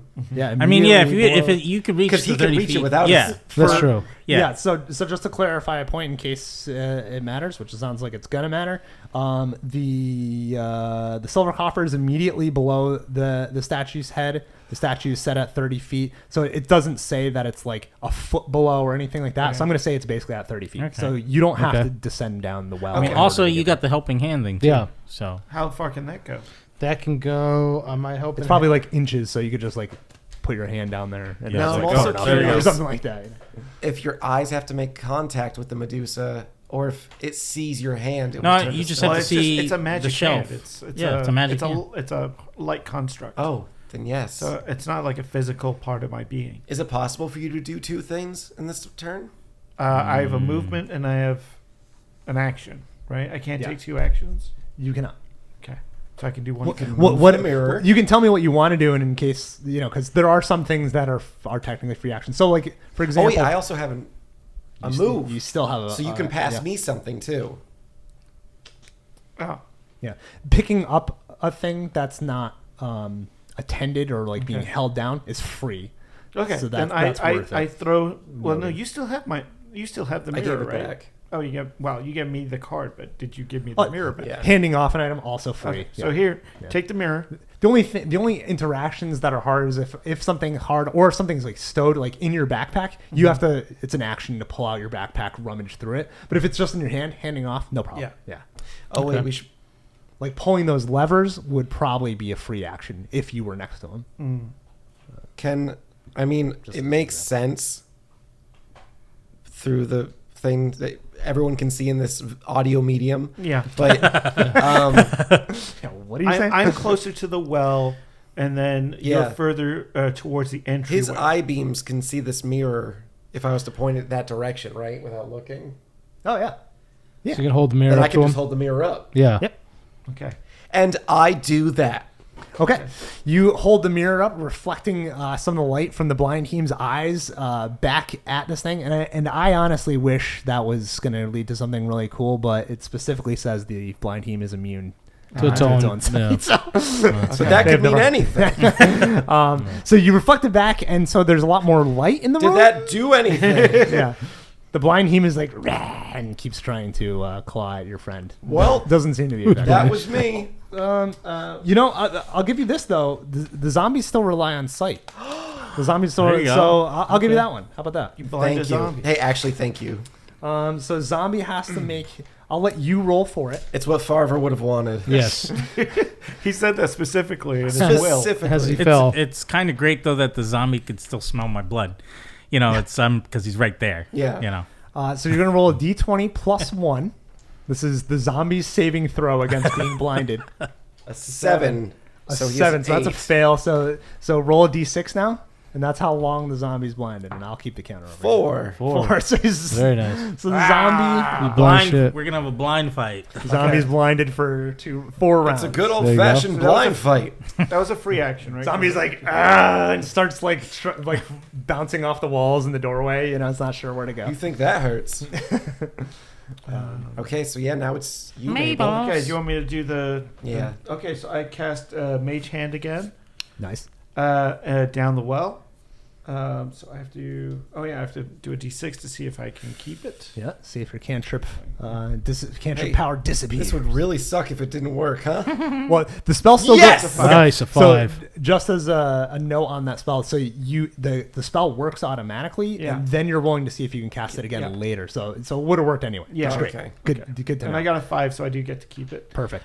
So yes, I conjure up a glowing purple hand and I shoot it down the well and maneuver it and go past the Medusa head To do what? to grab the thing on the shelf. The coffer. Coffer, And if thank it were to succeed, what would you then do? Retract the coffer towards us. Okay. It succeeds. Oh. The coffer comes floating up on this purple This magical coffer gonna hand. be a pain in my ass. The hand passed the green lights and did not turn to stone, so Okay. no effects. And the coffer comes up, so now you have a steel Okay. coffer. But it doesn't deactivate the Medusa head. Nope, eyes still glowing. It's Oh. we got to use the mirror on it. You know what? I think. I mean, Medusa's hey guys, famous for the guys, mirror thing. Guys, I may be blind, but I think what we got to do is take that coffer back to the beginning room where the water was. Put the water in the coffer and put it in the statue lady's hand. Ah, makes sense. What are you talking makes about? sense. I should add this may or may not influence anything, but just as a point of maybe reference, I guess. When I assume She was holding the mirror. magical hand, even though it's magic, it seems like a light construct because it can hold things. It has physical form, right? Yeah. But it's not flesh or anything. No, like it's that, like a right? psychic power. Right? So when it passes through the eye lights, it does cause shadow for a second because like it blocks the light from going through it. Oh. So worth pointing out. Same thing happened with the dwarf. Like he fell through the light plane. If you want to call it Medusa is famous for being killed with a By mirror. the mirror, yeah. That's why we should attach to the rope and lower it down. Okay. Well, you have a magic hand that can hold a mirror. I'm from Ulm, the Forgotten use Realm. it I don't again. really know Greek mythology. He What's can a use it again because he Medusa? rolled a 5. What is But that? not now. I don't. the spell lasts a little while too. I think it has a duration on it. Yeah, so just one dip turn. it in, baby. Okay, so one turn. Funny story. I kind of messed up on the notes in this. A turn in old school D&D is 10 minutes. Oh. And not an individual character's turn, just what's called a turn of time. Gotcha. It's a weird thing. Dip it back in, baby. In more modern games, it's called a segment. So your spell lasts a segment, so it lasts 10 minutes. Okay. Yeah. There you go. So, Okay. as a matter of fact, we'll pretend you never cast it a second time. It's probably There your you first go. casting Went spell. up and went back. Yeah. All right. Because we're going to do this anyway. Yeah. You just use your hand to rip the Medusa head off Yeah, the wall, just- right? Yeah. Wait. Can you do No, that? the mirror. I mean, Hold the mirror and go Okay. down I mean, there and if- hold it up to I've her. tried so hard to sell this idea know, of yes, how I Medusa's work, and I bring up the Medusas are coffer. famous for this. we give you the mirror. I get the mirror. I'm gonna Yeah. make it not work just to piss you off. I dip the mage unscrew hand it. back Yeah, down right. with Yes. the mirror in tow and aim it at the Medusa head. Correct. Okay.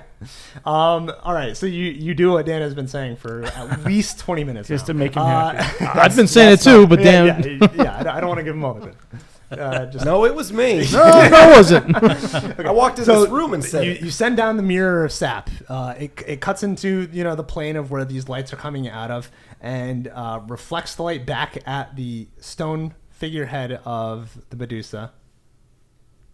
Well, I'm going to let that sink in for a second. That's And does she turn into stone? Stoner. and blocks the light. Where the hand and the mirror are. It's still because it's a beam of light coming out of the Yeah, I eyes. guess it's I like in a could guard cone. us. It's blocking it, so there's a shadow on the far wall, but does not seem to do anything else. okay. We can go Well, that's in. fine. So now we tie a rope off. I don't know where my turn is at. Let me think about this. Where are we? We're still on the end of the initiative. Is that Oh where yeah, we're- Mabel's was the last one You to might just go, have to hold it while Okay. we all run and so in. then Yeah. it would go back to the Top. first top. Okay, so Okay. top of the initiative with Gloric. Me, Krondor, and Gloria. Wait, Mad Mardigan didn't go, did he? Oh no, I haven't Matt gone Mar- yet. Oh, sorry. Okay, Yeah, so sorry, my yeah, my Matt move Skippy. is You're trying to tell us the same. my thing. move. I No. say to the team, let's get a rope, tie it off, throw it down the well, and get the hell out of here because these things are coming in. We got 2 members blinded. I got 6 hit points. Thanks I to mean, boogers. I could shoot. I could spray acid I think on we all can of climb them without the rope, it said. real quick. You climb Well, without the I'll rope. wait for your turn. Though. Yeah, I know. Can, Oh, we'd have to but roll and it's stuff, though. dangerous. Yeah, Yeah, it's it's all like a big loose fall, stone. right? Okay, yeah, Right. do a rope. Yeah. It's got a minimum of like 50 feet. Right. This well, it's got a minimum. It So, I can't mean- be much more than maybe 80 or 100. And I know 2 of us have rope that are 50 feet long, right? So we're good. So Oh, wait. Gold spears, too. yeah. One of you used rope on the lever. Yeah, that was. Yeah, but we were Matt able. Mardigan. We weren't able to You pull that didn't- back. We didn't say we pulled it back. because Shit. it is a loop on it. So I Hey, 50. hey, remember when I ran in this room and I said, "Did you bring the rope?" Oh, I do remember that. Yeah. and no one answered. And no you. one answered me. because I was blinded. So we've got one. Once rope. again, Okay, you're so who's mixing got up one rope? hearing. Who's got a rope? I have I- rope. I have 50 feet of rope. Yeah. Okay.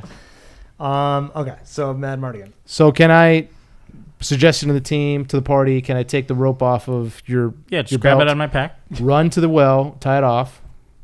Okay, that'll be the action because you have to rummage through Yeah. his pack. But yeah, so you can tie it off. On what are you tying it to? Not saying that like it's a trick question. There's Yeah. the chains. There's You could put chains. something Yeah, in we can the- put it. We can tie up to some of the chains are hanging from the wall, right? Yeah. There you go. Okay. Also, Yeah, try- I'm gonna tell you to, as you're rummaging through my pack, you should probably close your eyes so you don't Yes. get hit with Get blinded. Yeah, Yeah. it's probably a good idea. Okay. Okay. Okay. So you tie off the rope. You get that ready to make sure it's solidly tied, and there's no roll for that. Like Okay. you guys. Can I toss it down the well? Hope you can at least tie a knot, Maddie. We'll find out.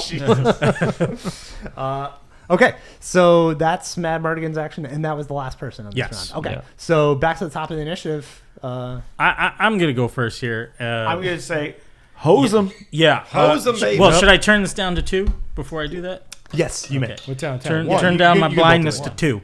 This is when Pockets gets them wet. Okay, and then Hose I'm- them pockets. One for Pockets Gloric. unleashed. I was like, everybody stand clear, and I To remove unhinged. the people behind you. Well, I'm blind. Yeah. I keep hearing people are firing through my arms and legs, so I'm just making sure. And then I unhinge my jaw, and then I start to make some heaving noises, and then finally the acid sprays out of my mouth at the zombie and the Blind party? What is it called? The blind team. blind team. Blind heme. Blind heen. So you like blindly Van heave Heen at the or- blind heem Yeah. Midgard. and Yeah, blind them real good. Okay. So roll the damage on that. I know it says on the back of your sheet. yeah. It also says like they can make some kind of save or something. Yeah, like that. it's I roll or dealing 2d6 acid damage in a 15-foot cone. Opponents save for half damage. Recharge after a short rest. Okay. So I know what they're doing for their save. So you roll the 2d6 for the damage. Okay. I'm rolling their saving throws. So 4 and 1, that's 5. And 5 damage. 5 damage. Okay. So you hit the blind heme like full on in the face. Nice. I mean, you don't know that, but everyone else gets Yeah. to see it. Did I get him? It wasn't that cool. It was really cool, guys. Let me find this thing's hit points. So you did 5 damage. That's the sound that comes out as I'm. I thought he'd sound a lot more intimidating. He sounds like one of them Scooby-Doo monsters. As you're spraying, that's your. The sorry. Hey, lady.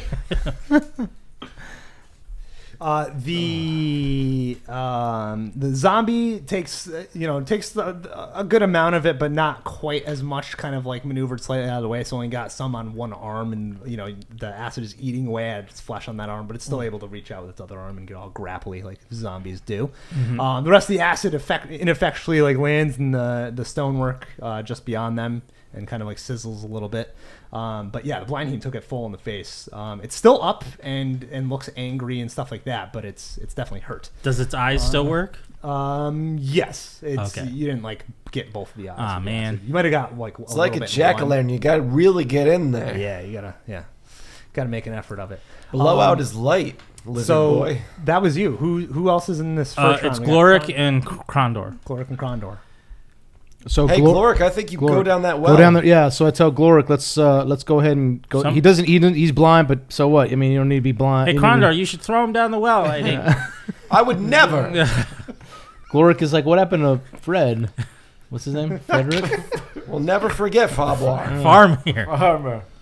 Well, he didn't know him anyway. So Well, he helped us solve the puzzle, so yeah. this is a foolproof plan. I tell so Gloric, I say, start going down the rope, man, and that's what he starts doing. That's Okay. that's Well, his someone's role. got to guide him over Well, there. So Yeah. he starts climbing. Once he grabs hold of the rope, he's an adventurer. He knows how to climb down the rope. He starts Right. sliding down the rope as quickly as his gloved I say hands stay allow to the him. left. Stay to the left. Stay to the left. Yeah.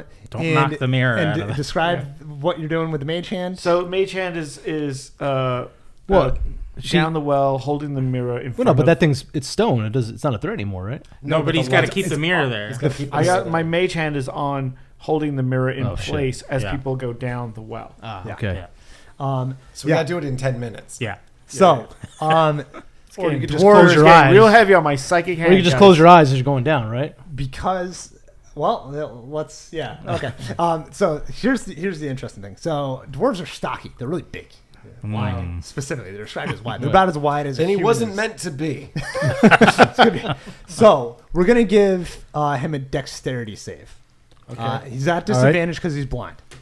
So you're gonna roll a d20 and add his dexterity, and you're gonna roll. Sorry, you're gonna roll the d20 twice to take the lower of the rolls. sent the blind guy down. Before you roll though, And we're leaving the blind guy behind. before you roll, I'm gonna actually take away the disadvantage. But I'm gonna be real nice to you because you got the mirror and you can try and position it, and he's got full body armor, and that may not mean anything logically yet, but in a second it will. So roll d20 once at his dex. Is Nothing really to the think summary. about there. This is all of this description I just did is important for He's you. got a 0 dexterity. Is that what that Yeah, means? he sure does. God damn it! All right, here we go. Come on, mother. He's a dwarf. So you're rolling a d20 plus nothing. Ooh, Oh, glory! 19. I'm so good. 19. 19. Yeah. He goes upside down and spins on it like it's He's on a pole Spider-Man. dance. Yeah, he's a pole dancer. He's a Cirque du Soleil.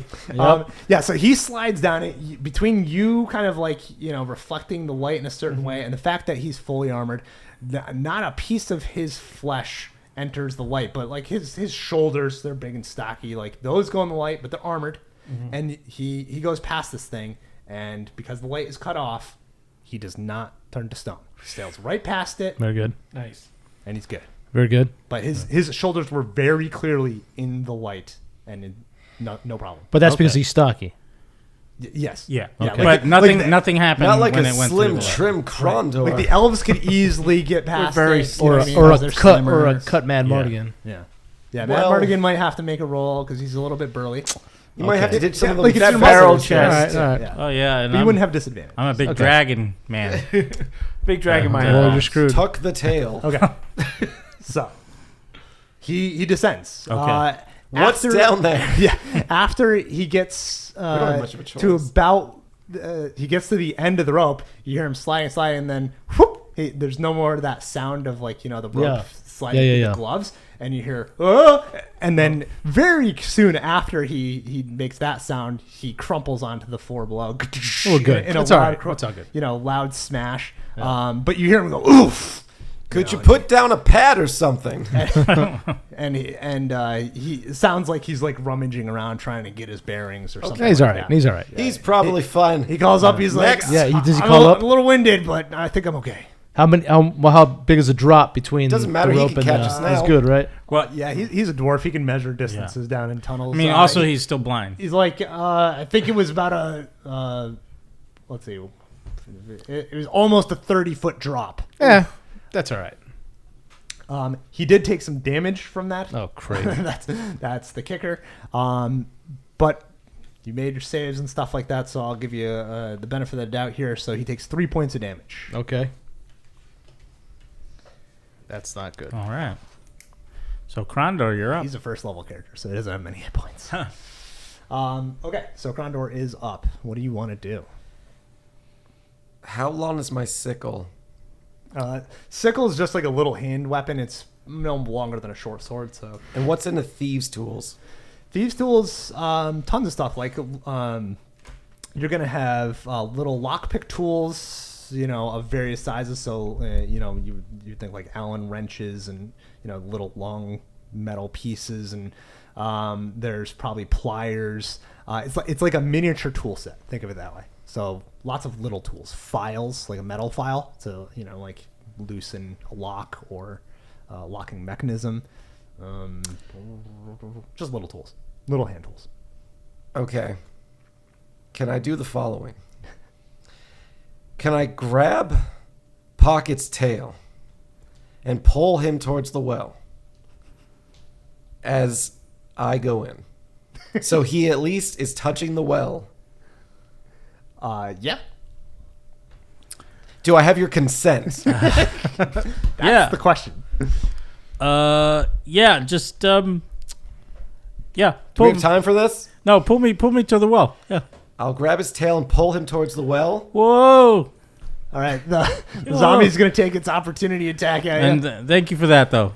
Roll your defense. It would have been a lot more fun if we left you there. Once again at disadvantage. So roll Okay. twice and take the lower. 13, You're fine. 5. You're okay. What's the total with your defense? With the lowest one, right? Yeah, so Yeah, 5 plus 2. Oh, Oh okay. no, 4. So 9. I mean, yeah, 9. Still not enough. So he hits you. Awesome. Oh wait, no, I'm sorry. He's blind. Yeah, he's Remember, blind. the zombie got disadvantage. blinded too, so he Oh, can't yeah. attack. Yeah, Yeah. But you're good. Oh, Sweet. cool. Good Sweet. thing I left this die here. You're welcome. I knew that. Okay, so you pull him to the side, and then you go down the well. I'm going down this well. That mirror shifts. I'll kill you first. All right, you are the wild elf. You're smaller. You don't have to make a roll.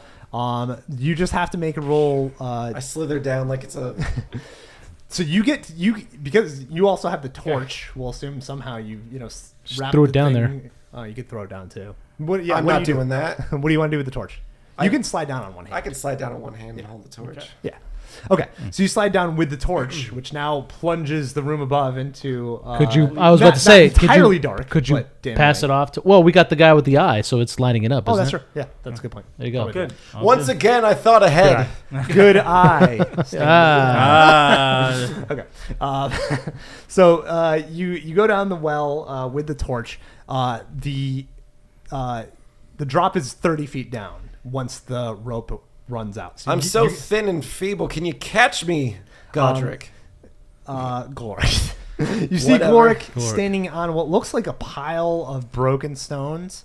Down Where did the well. those come from? gee, one of them resembles the last guy. Yeah, there's some weird. pieces that look familiar. No, we can't make it out. And Gloric is still kind of like blindly like trying to find a wall, and it looks like this comes out into like a corner of a room. So there's wall, corner walls, 2 walls nearby. And he's kind of like touching those and trying to figure out his bearings on all this pile of rubble. So you have a 30-foot drop, which can be dangerous. What happens when you drop? If only I had my 10-foot pole. Every 10 feet you fall, you take a d6 of damage. I only have. Oh God. Yeah, so it can be very dangerous. Now, you can see the bottom, you know where you're going, so you can roll a saving throw to have that damage, or you can try to problem solve your way around taking the damage in the first place. If you want, because this is your action, I can leave it here, go to the other people, and let you think about it, because I'm happy to. I have an idea. I mean, I have a question for going down. So Okay. it's a well, right? So it means it's around. Yeah, It's, circular. Yeah. So can we just drop holding like on all fours, like a leg and a foot on either side of the wall, and slide down as much as we can? That's slower ascent at least. Instead of the rope? Yeah, I don't. Well, No, because no, there's no. no rope. In addition to. Yeah. So Oh, there's I no- thought- once you hit the end of the rope. cavernous area. Once you enter the no, that's a well. So you can just try to slide on all fours all the way down as much. Um, slow down your ascent at least, so you don't yeah. take as much damage. You let's see. Oh yeah. Oh, I did think it was like You're- a Mario pipe. Sorry. Yeah.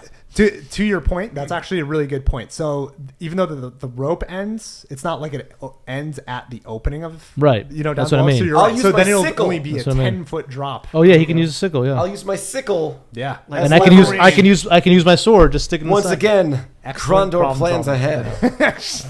Thanks to Bad Mark. Thanks to Mad Morgan. We have no idea who thought of it first. All right. So in that case, I won't bother having you roll. That was great thinking. Thank you. Using the sickle, you're able to slow your descent. That. I actually got final my 10 feet. daggers. And then you Stick 'em in the wall. vault onto the floor down below, and you see there's a large chamber, and I'll pull out a map for that in a Hey, moment. Gloric, why didn't you think of that? I'm blind. Yeah, glory. Think of what? Actually, Oh, I did something amazing. I'll tell you later. I can't wait to hear the description.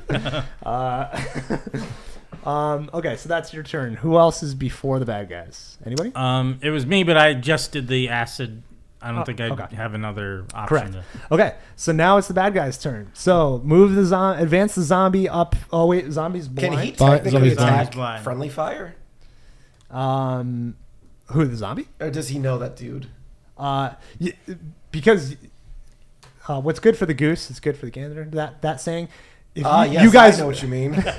you guys aren't going to attack each other, and if you know your positions, same thing with the bad guys. Okay. They're not going to fall for that unless you do something to distract them and make them think that. It's So that would be an over action on your side in order to make that happen. Okay. Since it's his turn, he's just going to advance where he thinks is straight and then attack. So I'm going to give him basically he's going to roll to search. That's going to be his action. Someone throw a rock at those golden spears to make a loud noise. He makes it so he gets into melee with you, but he doesn't have an attack because he was busy fumbling around. Blind So fight. you can move him right up to adjacent to a dragonborn friend, Yep. and then he's good. Get Now to the a blind loophole. team goes. You So could it have. looks like he can cure light wounds. The mean, blind And that is a team- light wound. I mean, Krondor Technically. could have like zigzagged me to the right or left, but not just directly Right. in front of the well there. Do you know where the fuck you would be? I don't know because I'd be blind. Exactly. And guess who's down the well, safe and sound? The sighted people went down first. No, that's not true. You can move the blind team in and to either corner immediately next to the zombie. Oh. Yeah. Right here? Yeah. So he Make comes them in moves. and he attacks the dragonborn. So roll 2 defenses at disadvantage. Yeah, you know how it works, baby. Remember how long it took us 20. to climb down this Oh, well? there we go. 18. Oh, so never nice. mind. You He dives in head first. The blindest best defender ever. Yeah, you're I'm just going to be amazing. blind all the time. You're Daredevil. Yeah, seriously. Daredevil dragon. Blind teams. So the skeletons now, there's 2 doorways between the skeletons and you guys. They're not going to waste their arrows on this garbage. Right. So they're going to stay Yeah. put. Where'd everyone go? So that's the end of their turn. So people who failed the initiative, maybe let's start with we got Mabel and we've got Mad Mardigan. Okay, so who's going? It's one of you. Okay. He's So got the I'm mirror. Yeah, my mage I was about to hand's say. still So I going. think you He's should be probably the last Yeah. to go down. So I'm gonna take off down the rope. Let's slide down, Okay. and then Your sacrifice What, won't be. what kind of available. armor are you in? That'll be the deciding factor on whether you would need to make a save. If it's bulky, 16. What's the armor on the On in the equipment list? Inventory. Should be the top first inventory. Oh, item. scale mail AC Scale mail. 15. Yeah, so that's the second heaviest armor. So it's bulky enough. So you'll have to make a save, Mm-hmm. but you have advantage. So you're gonna make a dexterity save. So roll d20 twice. Take the better of the 2 rolls D20 twice. and add your dexterity bonus. Oh, 12. Okay, so that's a good start. This isn't gonna be too terribly difficult. 12. And a 6. Okay, so you take the better and add your dex. Dex, which is 3, so 15. Perfect. Okay, so with no effort, you slide past it. Like one of your pauldrons on your scale armor does go within the light. Nothing bad happens. Awesome. So you're So as soon as I get to the end of the rope, I stick my daggers in the side and just kind of Nice. slide down as fast as I can. So it slows down my descent. Good way to Yes. blunt them, but sure. Hey, it works, didn't it? your Good scythe thing, we is, don't need, good thing you don't use them for stabbing. I got a sword for that, my friend. You got a sickle that's now dull shit. Well, I'm not a farmer, so it's fine. okay. So we'll say that's Mad Mardigan's action turn. So you're now in this large chamber down below. We'll describe it in a little bit. Sorry, going Pockets. back to let's see, who do we have? We It's have me and Dragonborn still in the. Man, how many showed more you the turns well. do you have that you're blind? Well, once it's my next turn around, I'll just have one So, left. So it's You can get in the well, right? I You could. can't. Oh, I guess it depends how big the well is. He could. I would say as soon as you slide down past the light, you take Together, back is that your right? you take back the mirror and then just Yeah. keep going. But Yeah, wait, that's and not until you also- get. He's stuck up there. Yeah, No. no, you have to go. That's why you have to go last. Yeah. Wait, but you could also go down and hold the light up. What do you mean? Or like Once you're, aim the. you know how you're holding it Oh, down the well right mage- Oh, you mean yeah. you flicked it up? You could go down and then Oh right. Yeah. hold it up. Yeah. I get what you're saying. Okay. But But he's blind, so I would say he goes. And he's Yeah, So he won't know if he's last or not.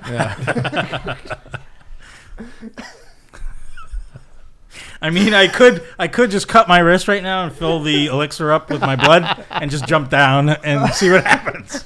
Someone just pour that into my mouth. Sounds like your best shot.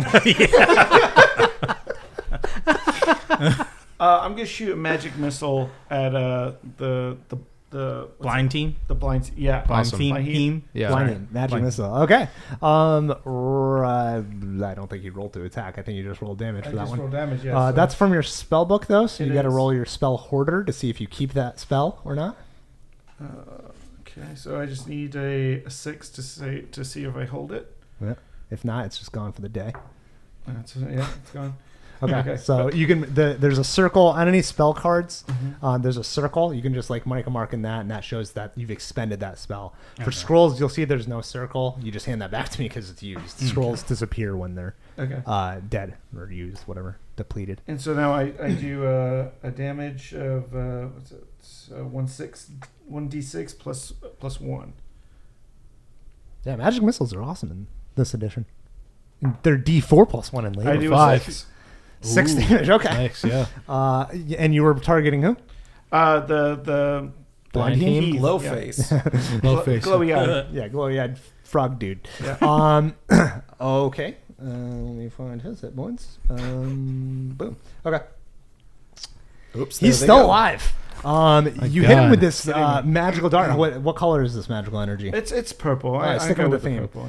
Yeah. Yeah, so this purple magical force slams into the blind heem's chest, and you hear some bones crunch as probably a few of its ribs are crushed by the impact, but it's still holding itself up barely. Like it's looking hurt really badly, but it's all the more enraged because of the damage you've done to it. So it's hanging on by a thread. Sounds like Pocket's problem. Kind of does. So you still have your movement. Okay. Well, I'm kind of. Oh boy. Actually, you also have the thing.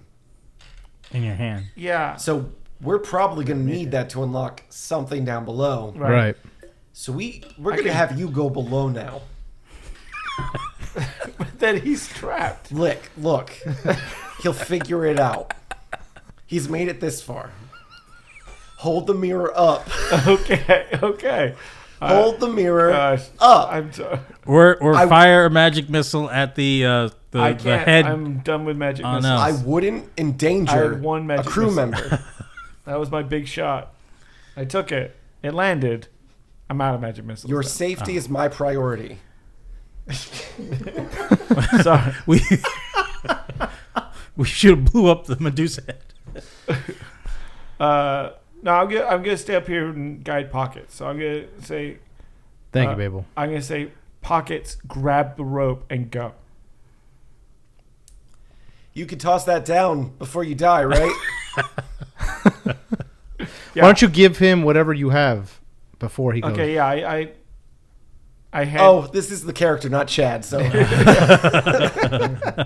I hand it to him and say, go, grab the rope Wait. and go. Oh, so you're handing me the rope? we're No, handing the, the blind guy. No, The didn't you have something? The coffer. chalice or The something? coffer, yeah. Oh, the coffer. Okay. Yeah. I put the coffer in your pack. Okay, you put it in my pack. Yeah, the silver coffer goes in your Silver pack. coffer is in your pack, and I basically put the rope in your hands. It's like, Yeah. go down now. There you go. Okay. I'm gonna mage I'm still holding the mirror at the site. All right. I'm running out of time here. You go down. Yeah. You slide down on the rope, and now that there's two sighted people Yes. down below, did Gloric's blindness go away? Yeah, now? it went 'Cause he away. had- It went okay, away. yeah, he had the lower. We left Duration. the one female behind. Okay. Well, you know what? Equal rights. So. Jesus. So. Oh well. I don't. I don't What's the care. female fan base for this show, by the way? Because it just dropped significantly. We'll see what Mabel does. Maybe Mabel is the only one who comes out of this Probably lot. the only Yeah. confident one. we might be. I don't see that happens. Later. I don't see where that matters. Yeah, Oh well. fair enough. So you descend on the rope, and now that there's multiple sighted people at the bottom, they can help catch you and, Yeah. and slow the fall. So there's no need to save. For Well, yeah, I was probably gonna just quickly turn my pole arm out to just catch me at the end of the. It doesn't work and you slip and Well, fall. you don't necessarily know where the end is. Though. Well, I Still was blind. gonna. I was Gonna paying rely on attention your to defense the. rolls. What were you the- paying attention to? I was paying attention to the air that The I air? No, yeah, because I have the ability to sense. Was that while you were spitting at the blind hammer? Well, or you know, what? I've been for over an hour blind, so I think I'm able to attest to. It's been 10 minutes. I mean, in that's a story. long time in. Your senses have heightened, My right? sense- Is yeah, what you're exactly. saying? Yeah, Yes. that doesn't work. Okay, Your little tippy toes are going. As it my goes tail. No, it doesn't. All right. So I spin it like a helicopter. Long and story short, you get caught on the way down Yeah. and don't take any damage, any There you go. undue damage. So you're down there. So Mabel, you are left up there. You've just taken your action and are staying up there at least for the moment. just fall backwards. So in the well. where are we in the initiative? Is it the monster's turn? Should have I went don't in even know that where door. I am right now. No, Is it the monster's turn in the initiative right now? No, because if he's the last one, then it's back to the Back top. to the beginning. Yeah. Okay. Back to the beginning. So people down below. yeah. Well, I'm going to switch this Let's to 1. let's hold on, you guys. Let's Yeah, let's go to the finish- people who are in the room, which is just you at this Yeah, point. that's Yes. best. So, unfortunately, you're after the monsters, though, right? So they get to go. Okay. Let's see. What is zombie? Is Zombie's still blind, I think. still blind. So zombie's going to do a search roll, You know, it was me that told and he's Mabel going to do it go. at disadvantage because you're not in his way, specifically. Whereas the He's still Dragonborn was blind. standing in front of him. So he actually rolled decently, but not enough. You are So behind a well. Yeah, he's behind a well, too. yeah, he didn't critically. Okay, yeah. So he, you can just move him literally anywhere in that room, anywhere you want. Okay, so he does that. Then the blind heem goes. Blind heem can see you, so the blind heem is going to rush in and attack with his rage-filled claws. I don't know how we Muppet fill a hands, hand but with yeah. claws, rage. So he leaps at you over the well, because he's a frog, right? So he leaps at you, comes down with a claw strike, and you get to roll your defense. Which is Come on, Mabel. Just don't move your hand. a 20, right? Roll a d20 plus your defense modifier, which Could is he by try your armor to class. roll, like, in the sense of, as he's about to be attacked, just fall into the well? No, doesn't really work that way. Yeah. Oh, okay. When it's your turn, you can move, and you could do something like that. Ooh, 14. Very nice. So that's a 16. 16. Oh, you lucky. Okay. Yeah, that wasn't that good of an attack on him, and you're looking for a 12 or higher. But I rolled maximum damage, so you avoided that. I won't tell you what it was either. Keep you in tension. So you describe your dodge as this thing comes leaping over the well, the lip of the well to claw at you. Describe your defense. This is cool. Yeah, so I see it flying above me, and I take a little barrel roll out of the way, Nice. and Do a barrel just roll. just do a little barrel roll to the left there to get out of the way of it. All right. The thing lands, so you can put it next to you, and either of the squares next to you doesn't really matter. So it lands next to you and is like looming above you as you come out of your crouching tuck and roll maneuver.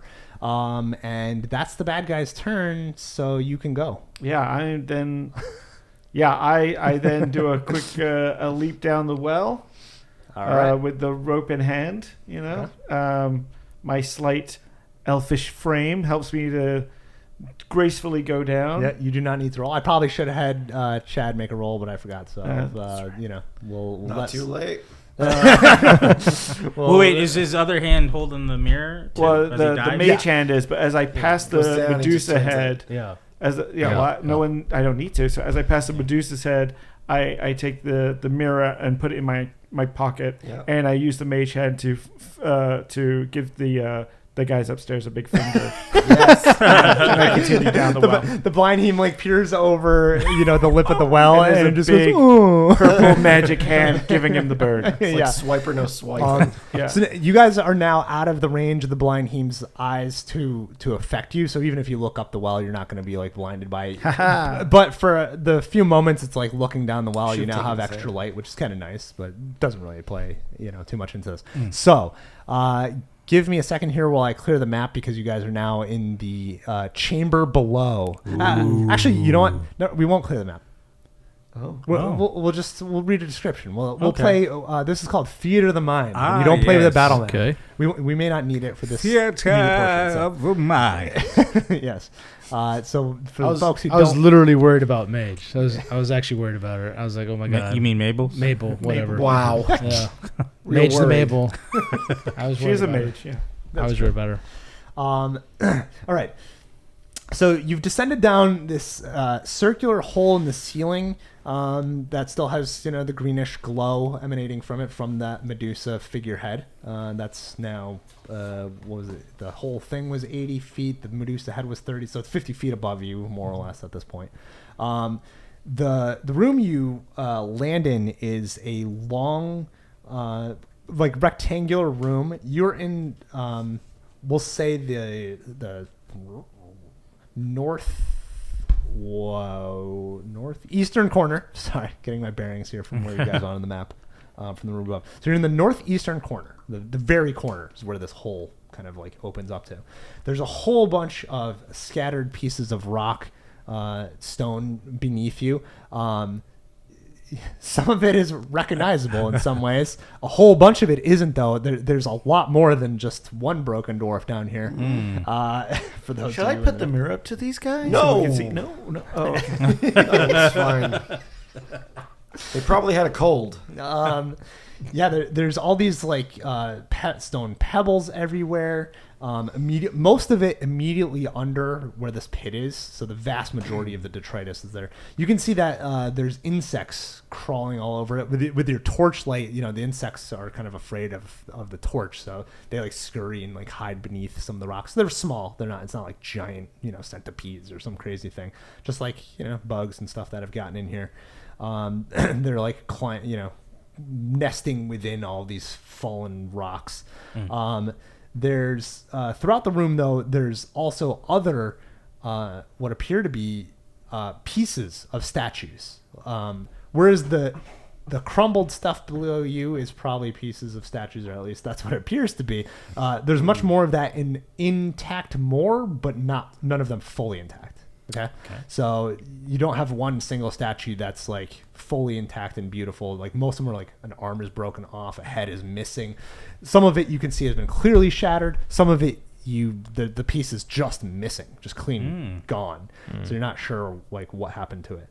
In this rectangular room, there's a single iron door about midway in the wall, along the eastern wall, and then there's what appears to be a corridor leading off in the southern wall in the corner.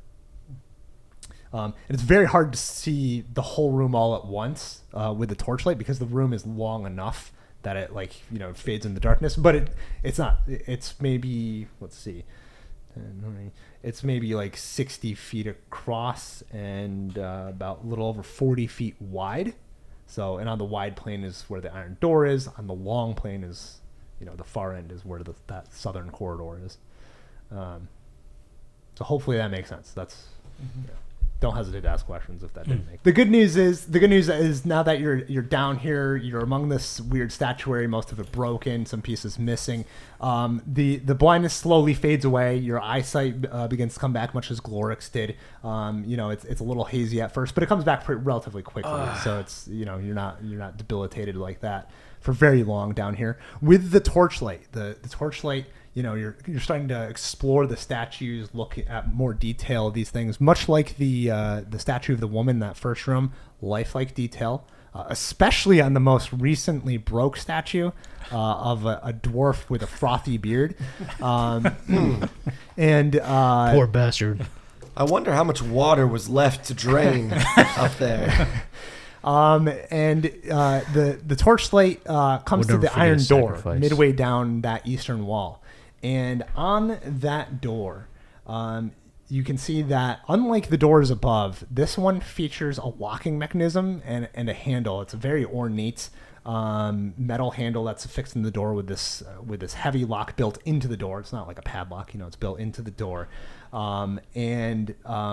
The door is decorated with snake carvings all around it, kind of as as if it were a piece of paper. It'd be snakes all around the outer edges, and in the center is my notebook in high school.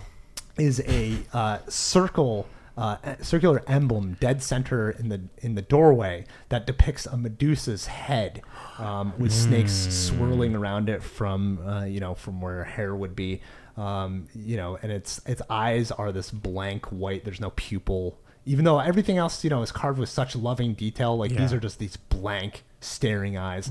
Luckily, unlike the Medusa figurehead in the well, it's not like glowing, light or anything emanating That would from have it. been a pip. That would have that would've been a sucked. problem. So you're just basically staring down this emblem of a Medusa. You think we would've blazing in learned. the iron door.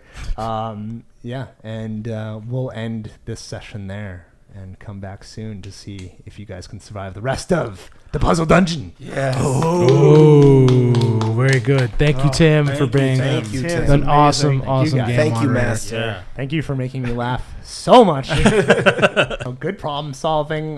Better dying for Farveer. That was fantastic. The only thing I want to add is that I will be posting some behind the screen information Awesome. about how nice. I plan this and some of the prep stuff that goes into it on my blog. So timbannock.com. I talked Beautiful. about it in my previous thing. I'll post some behind the screen stuff and give you guys some Yeah, clues on what's going on. we got and to take stuff. some pictures of your maps. Oh, yeah. and post Yeah, them yeah. because these are amazing. That's awesome. Yeah. Tim brought his A game and did some amazing stuff Yeah. for us.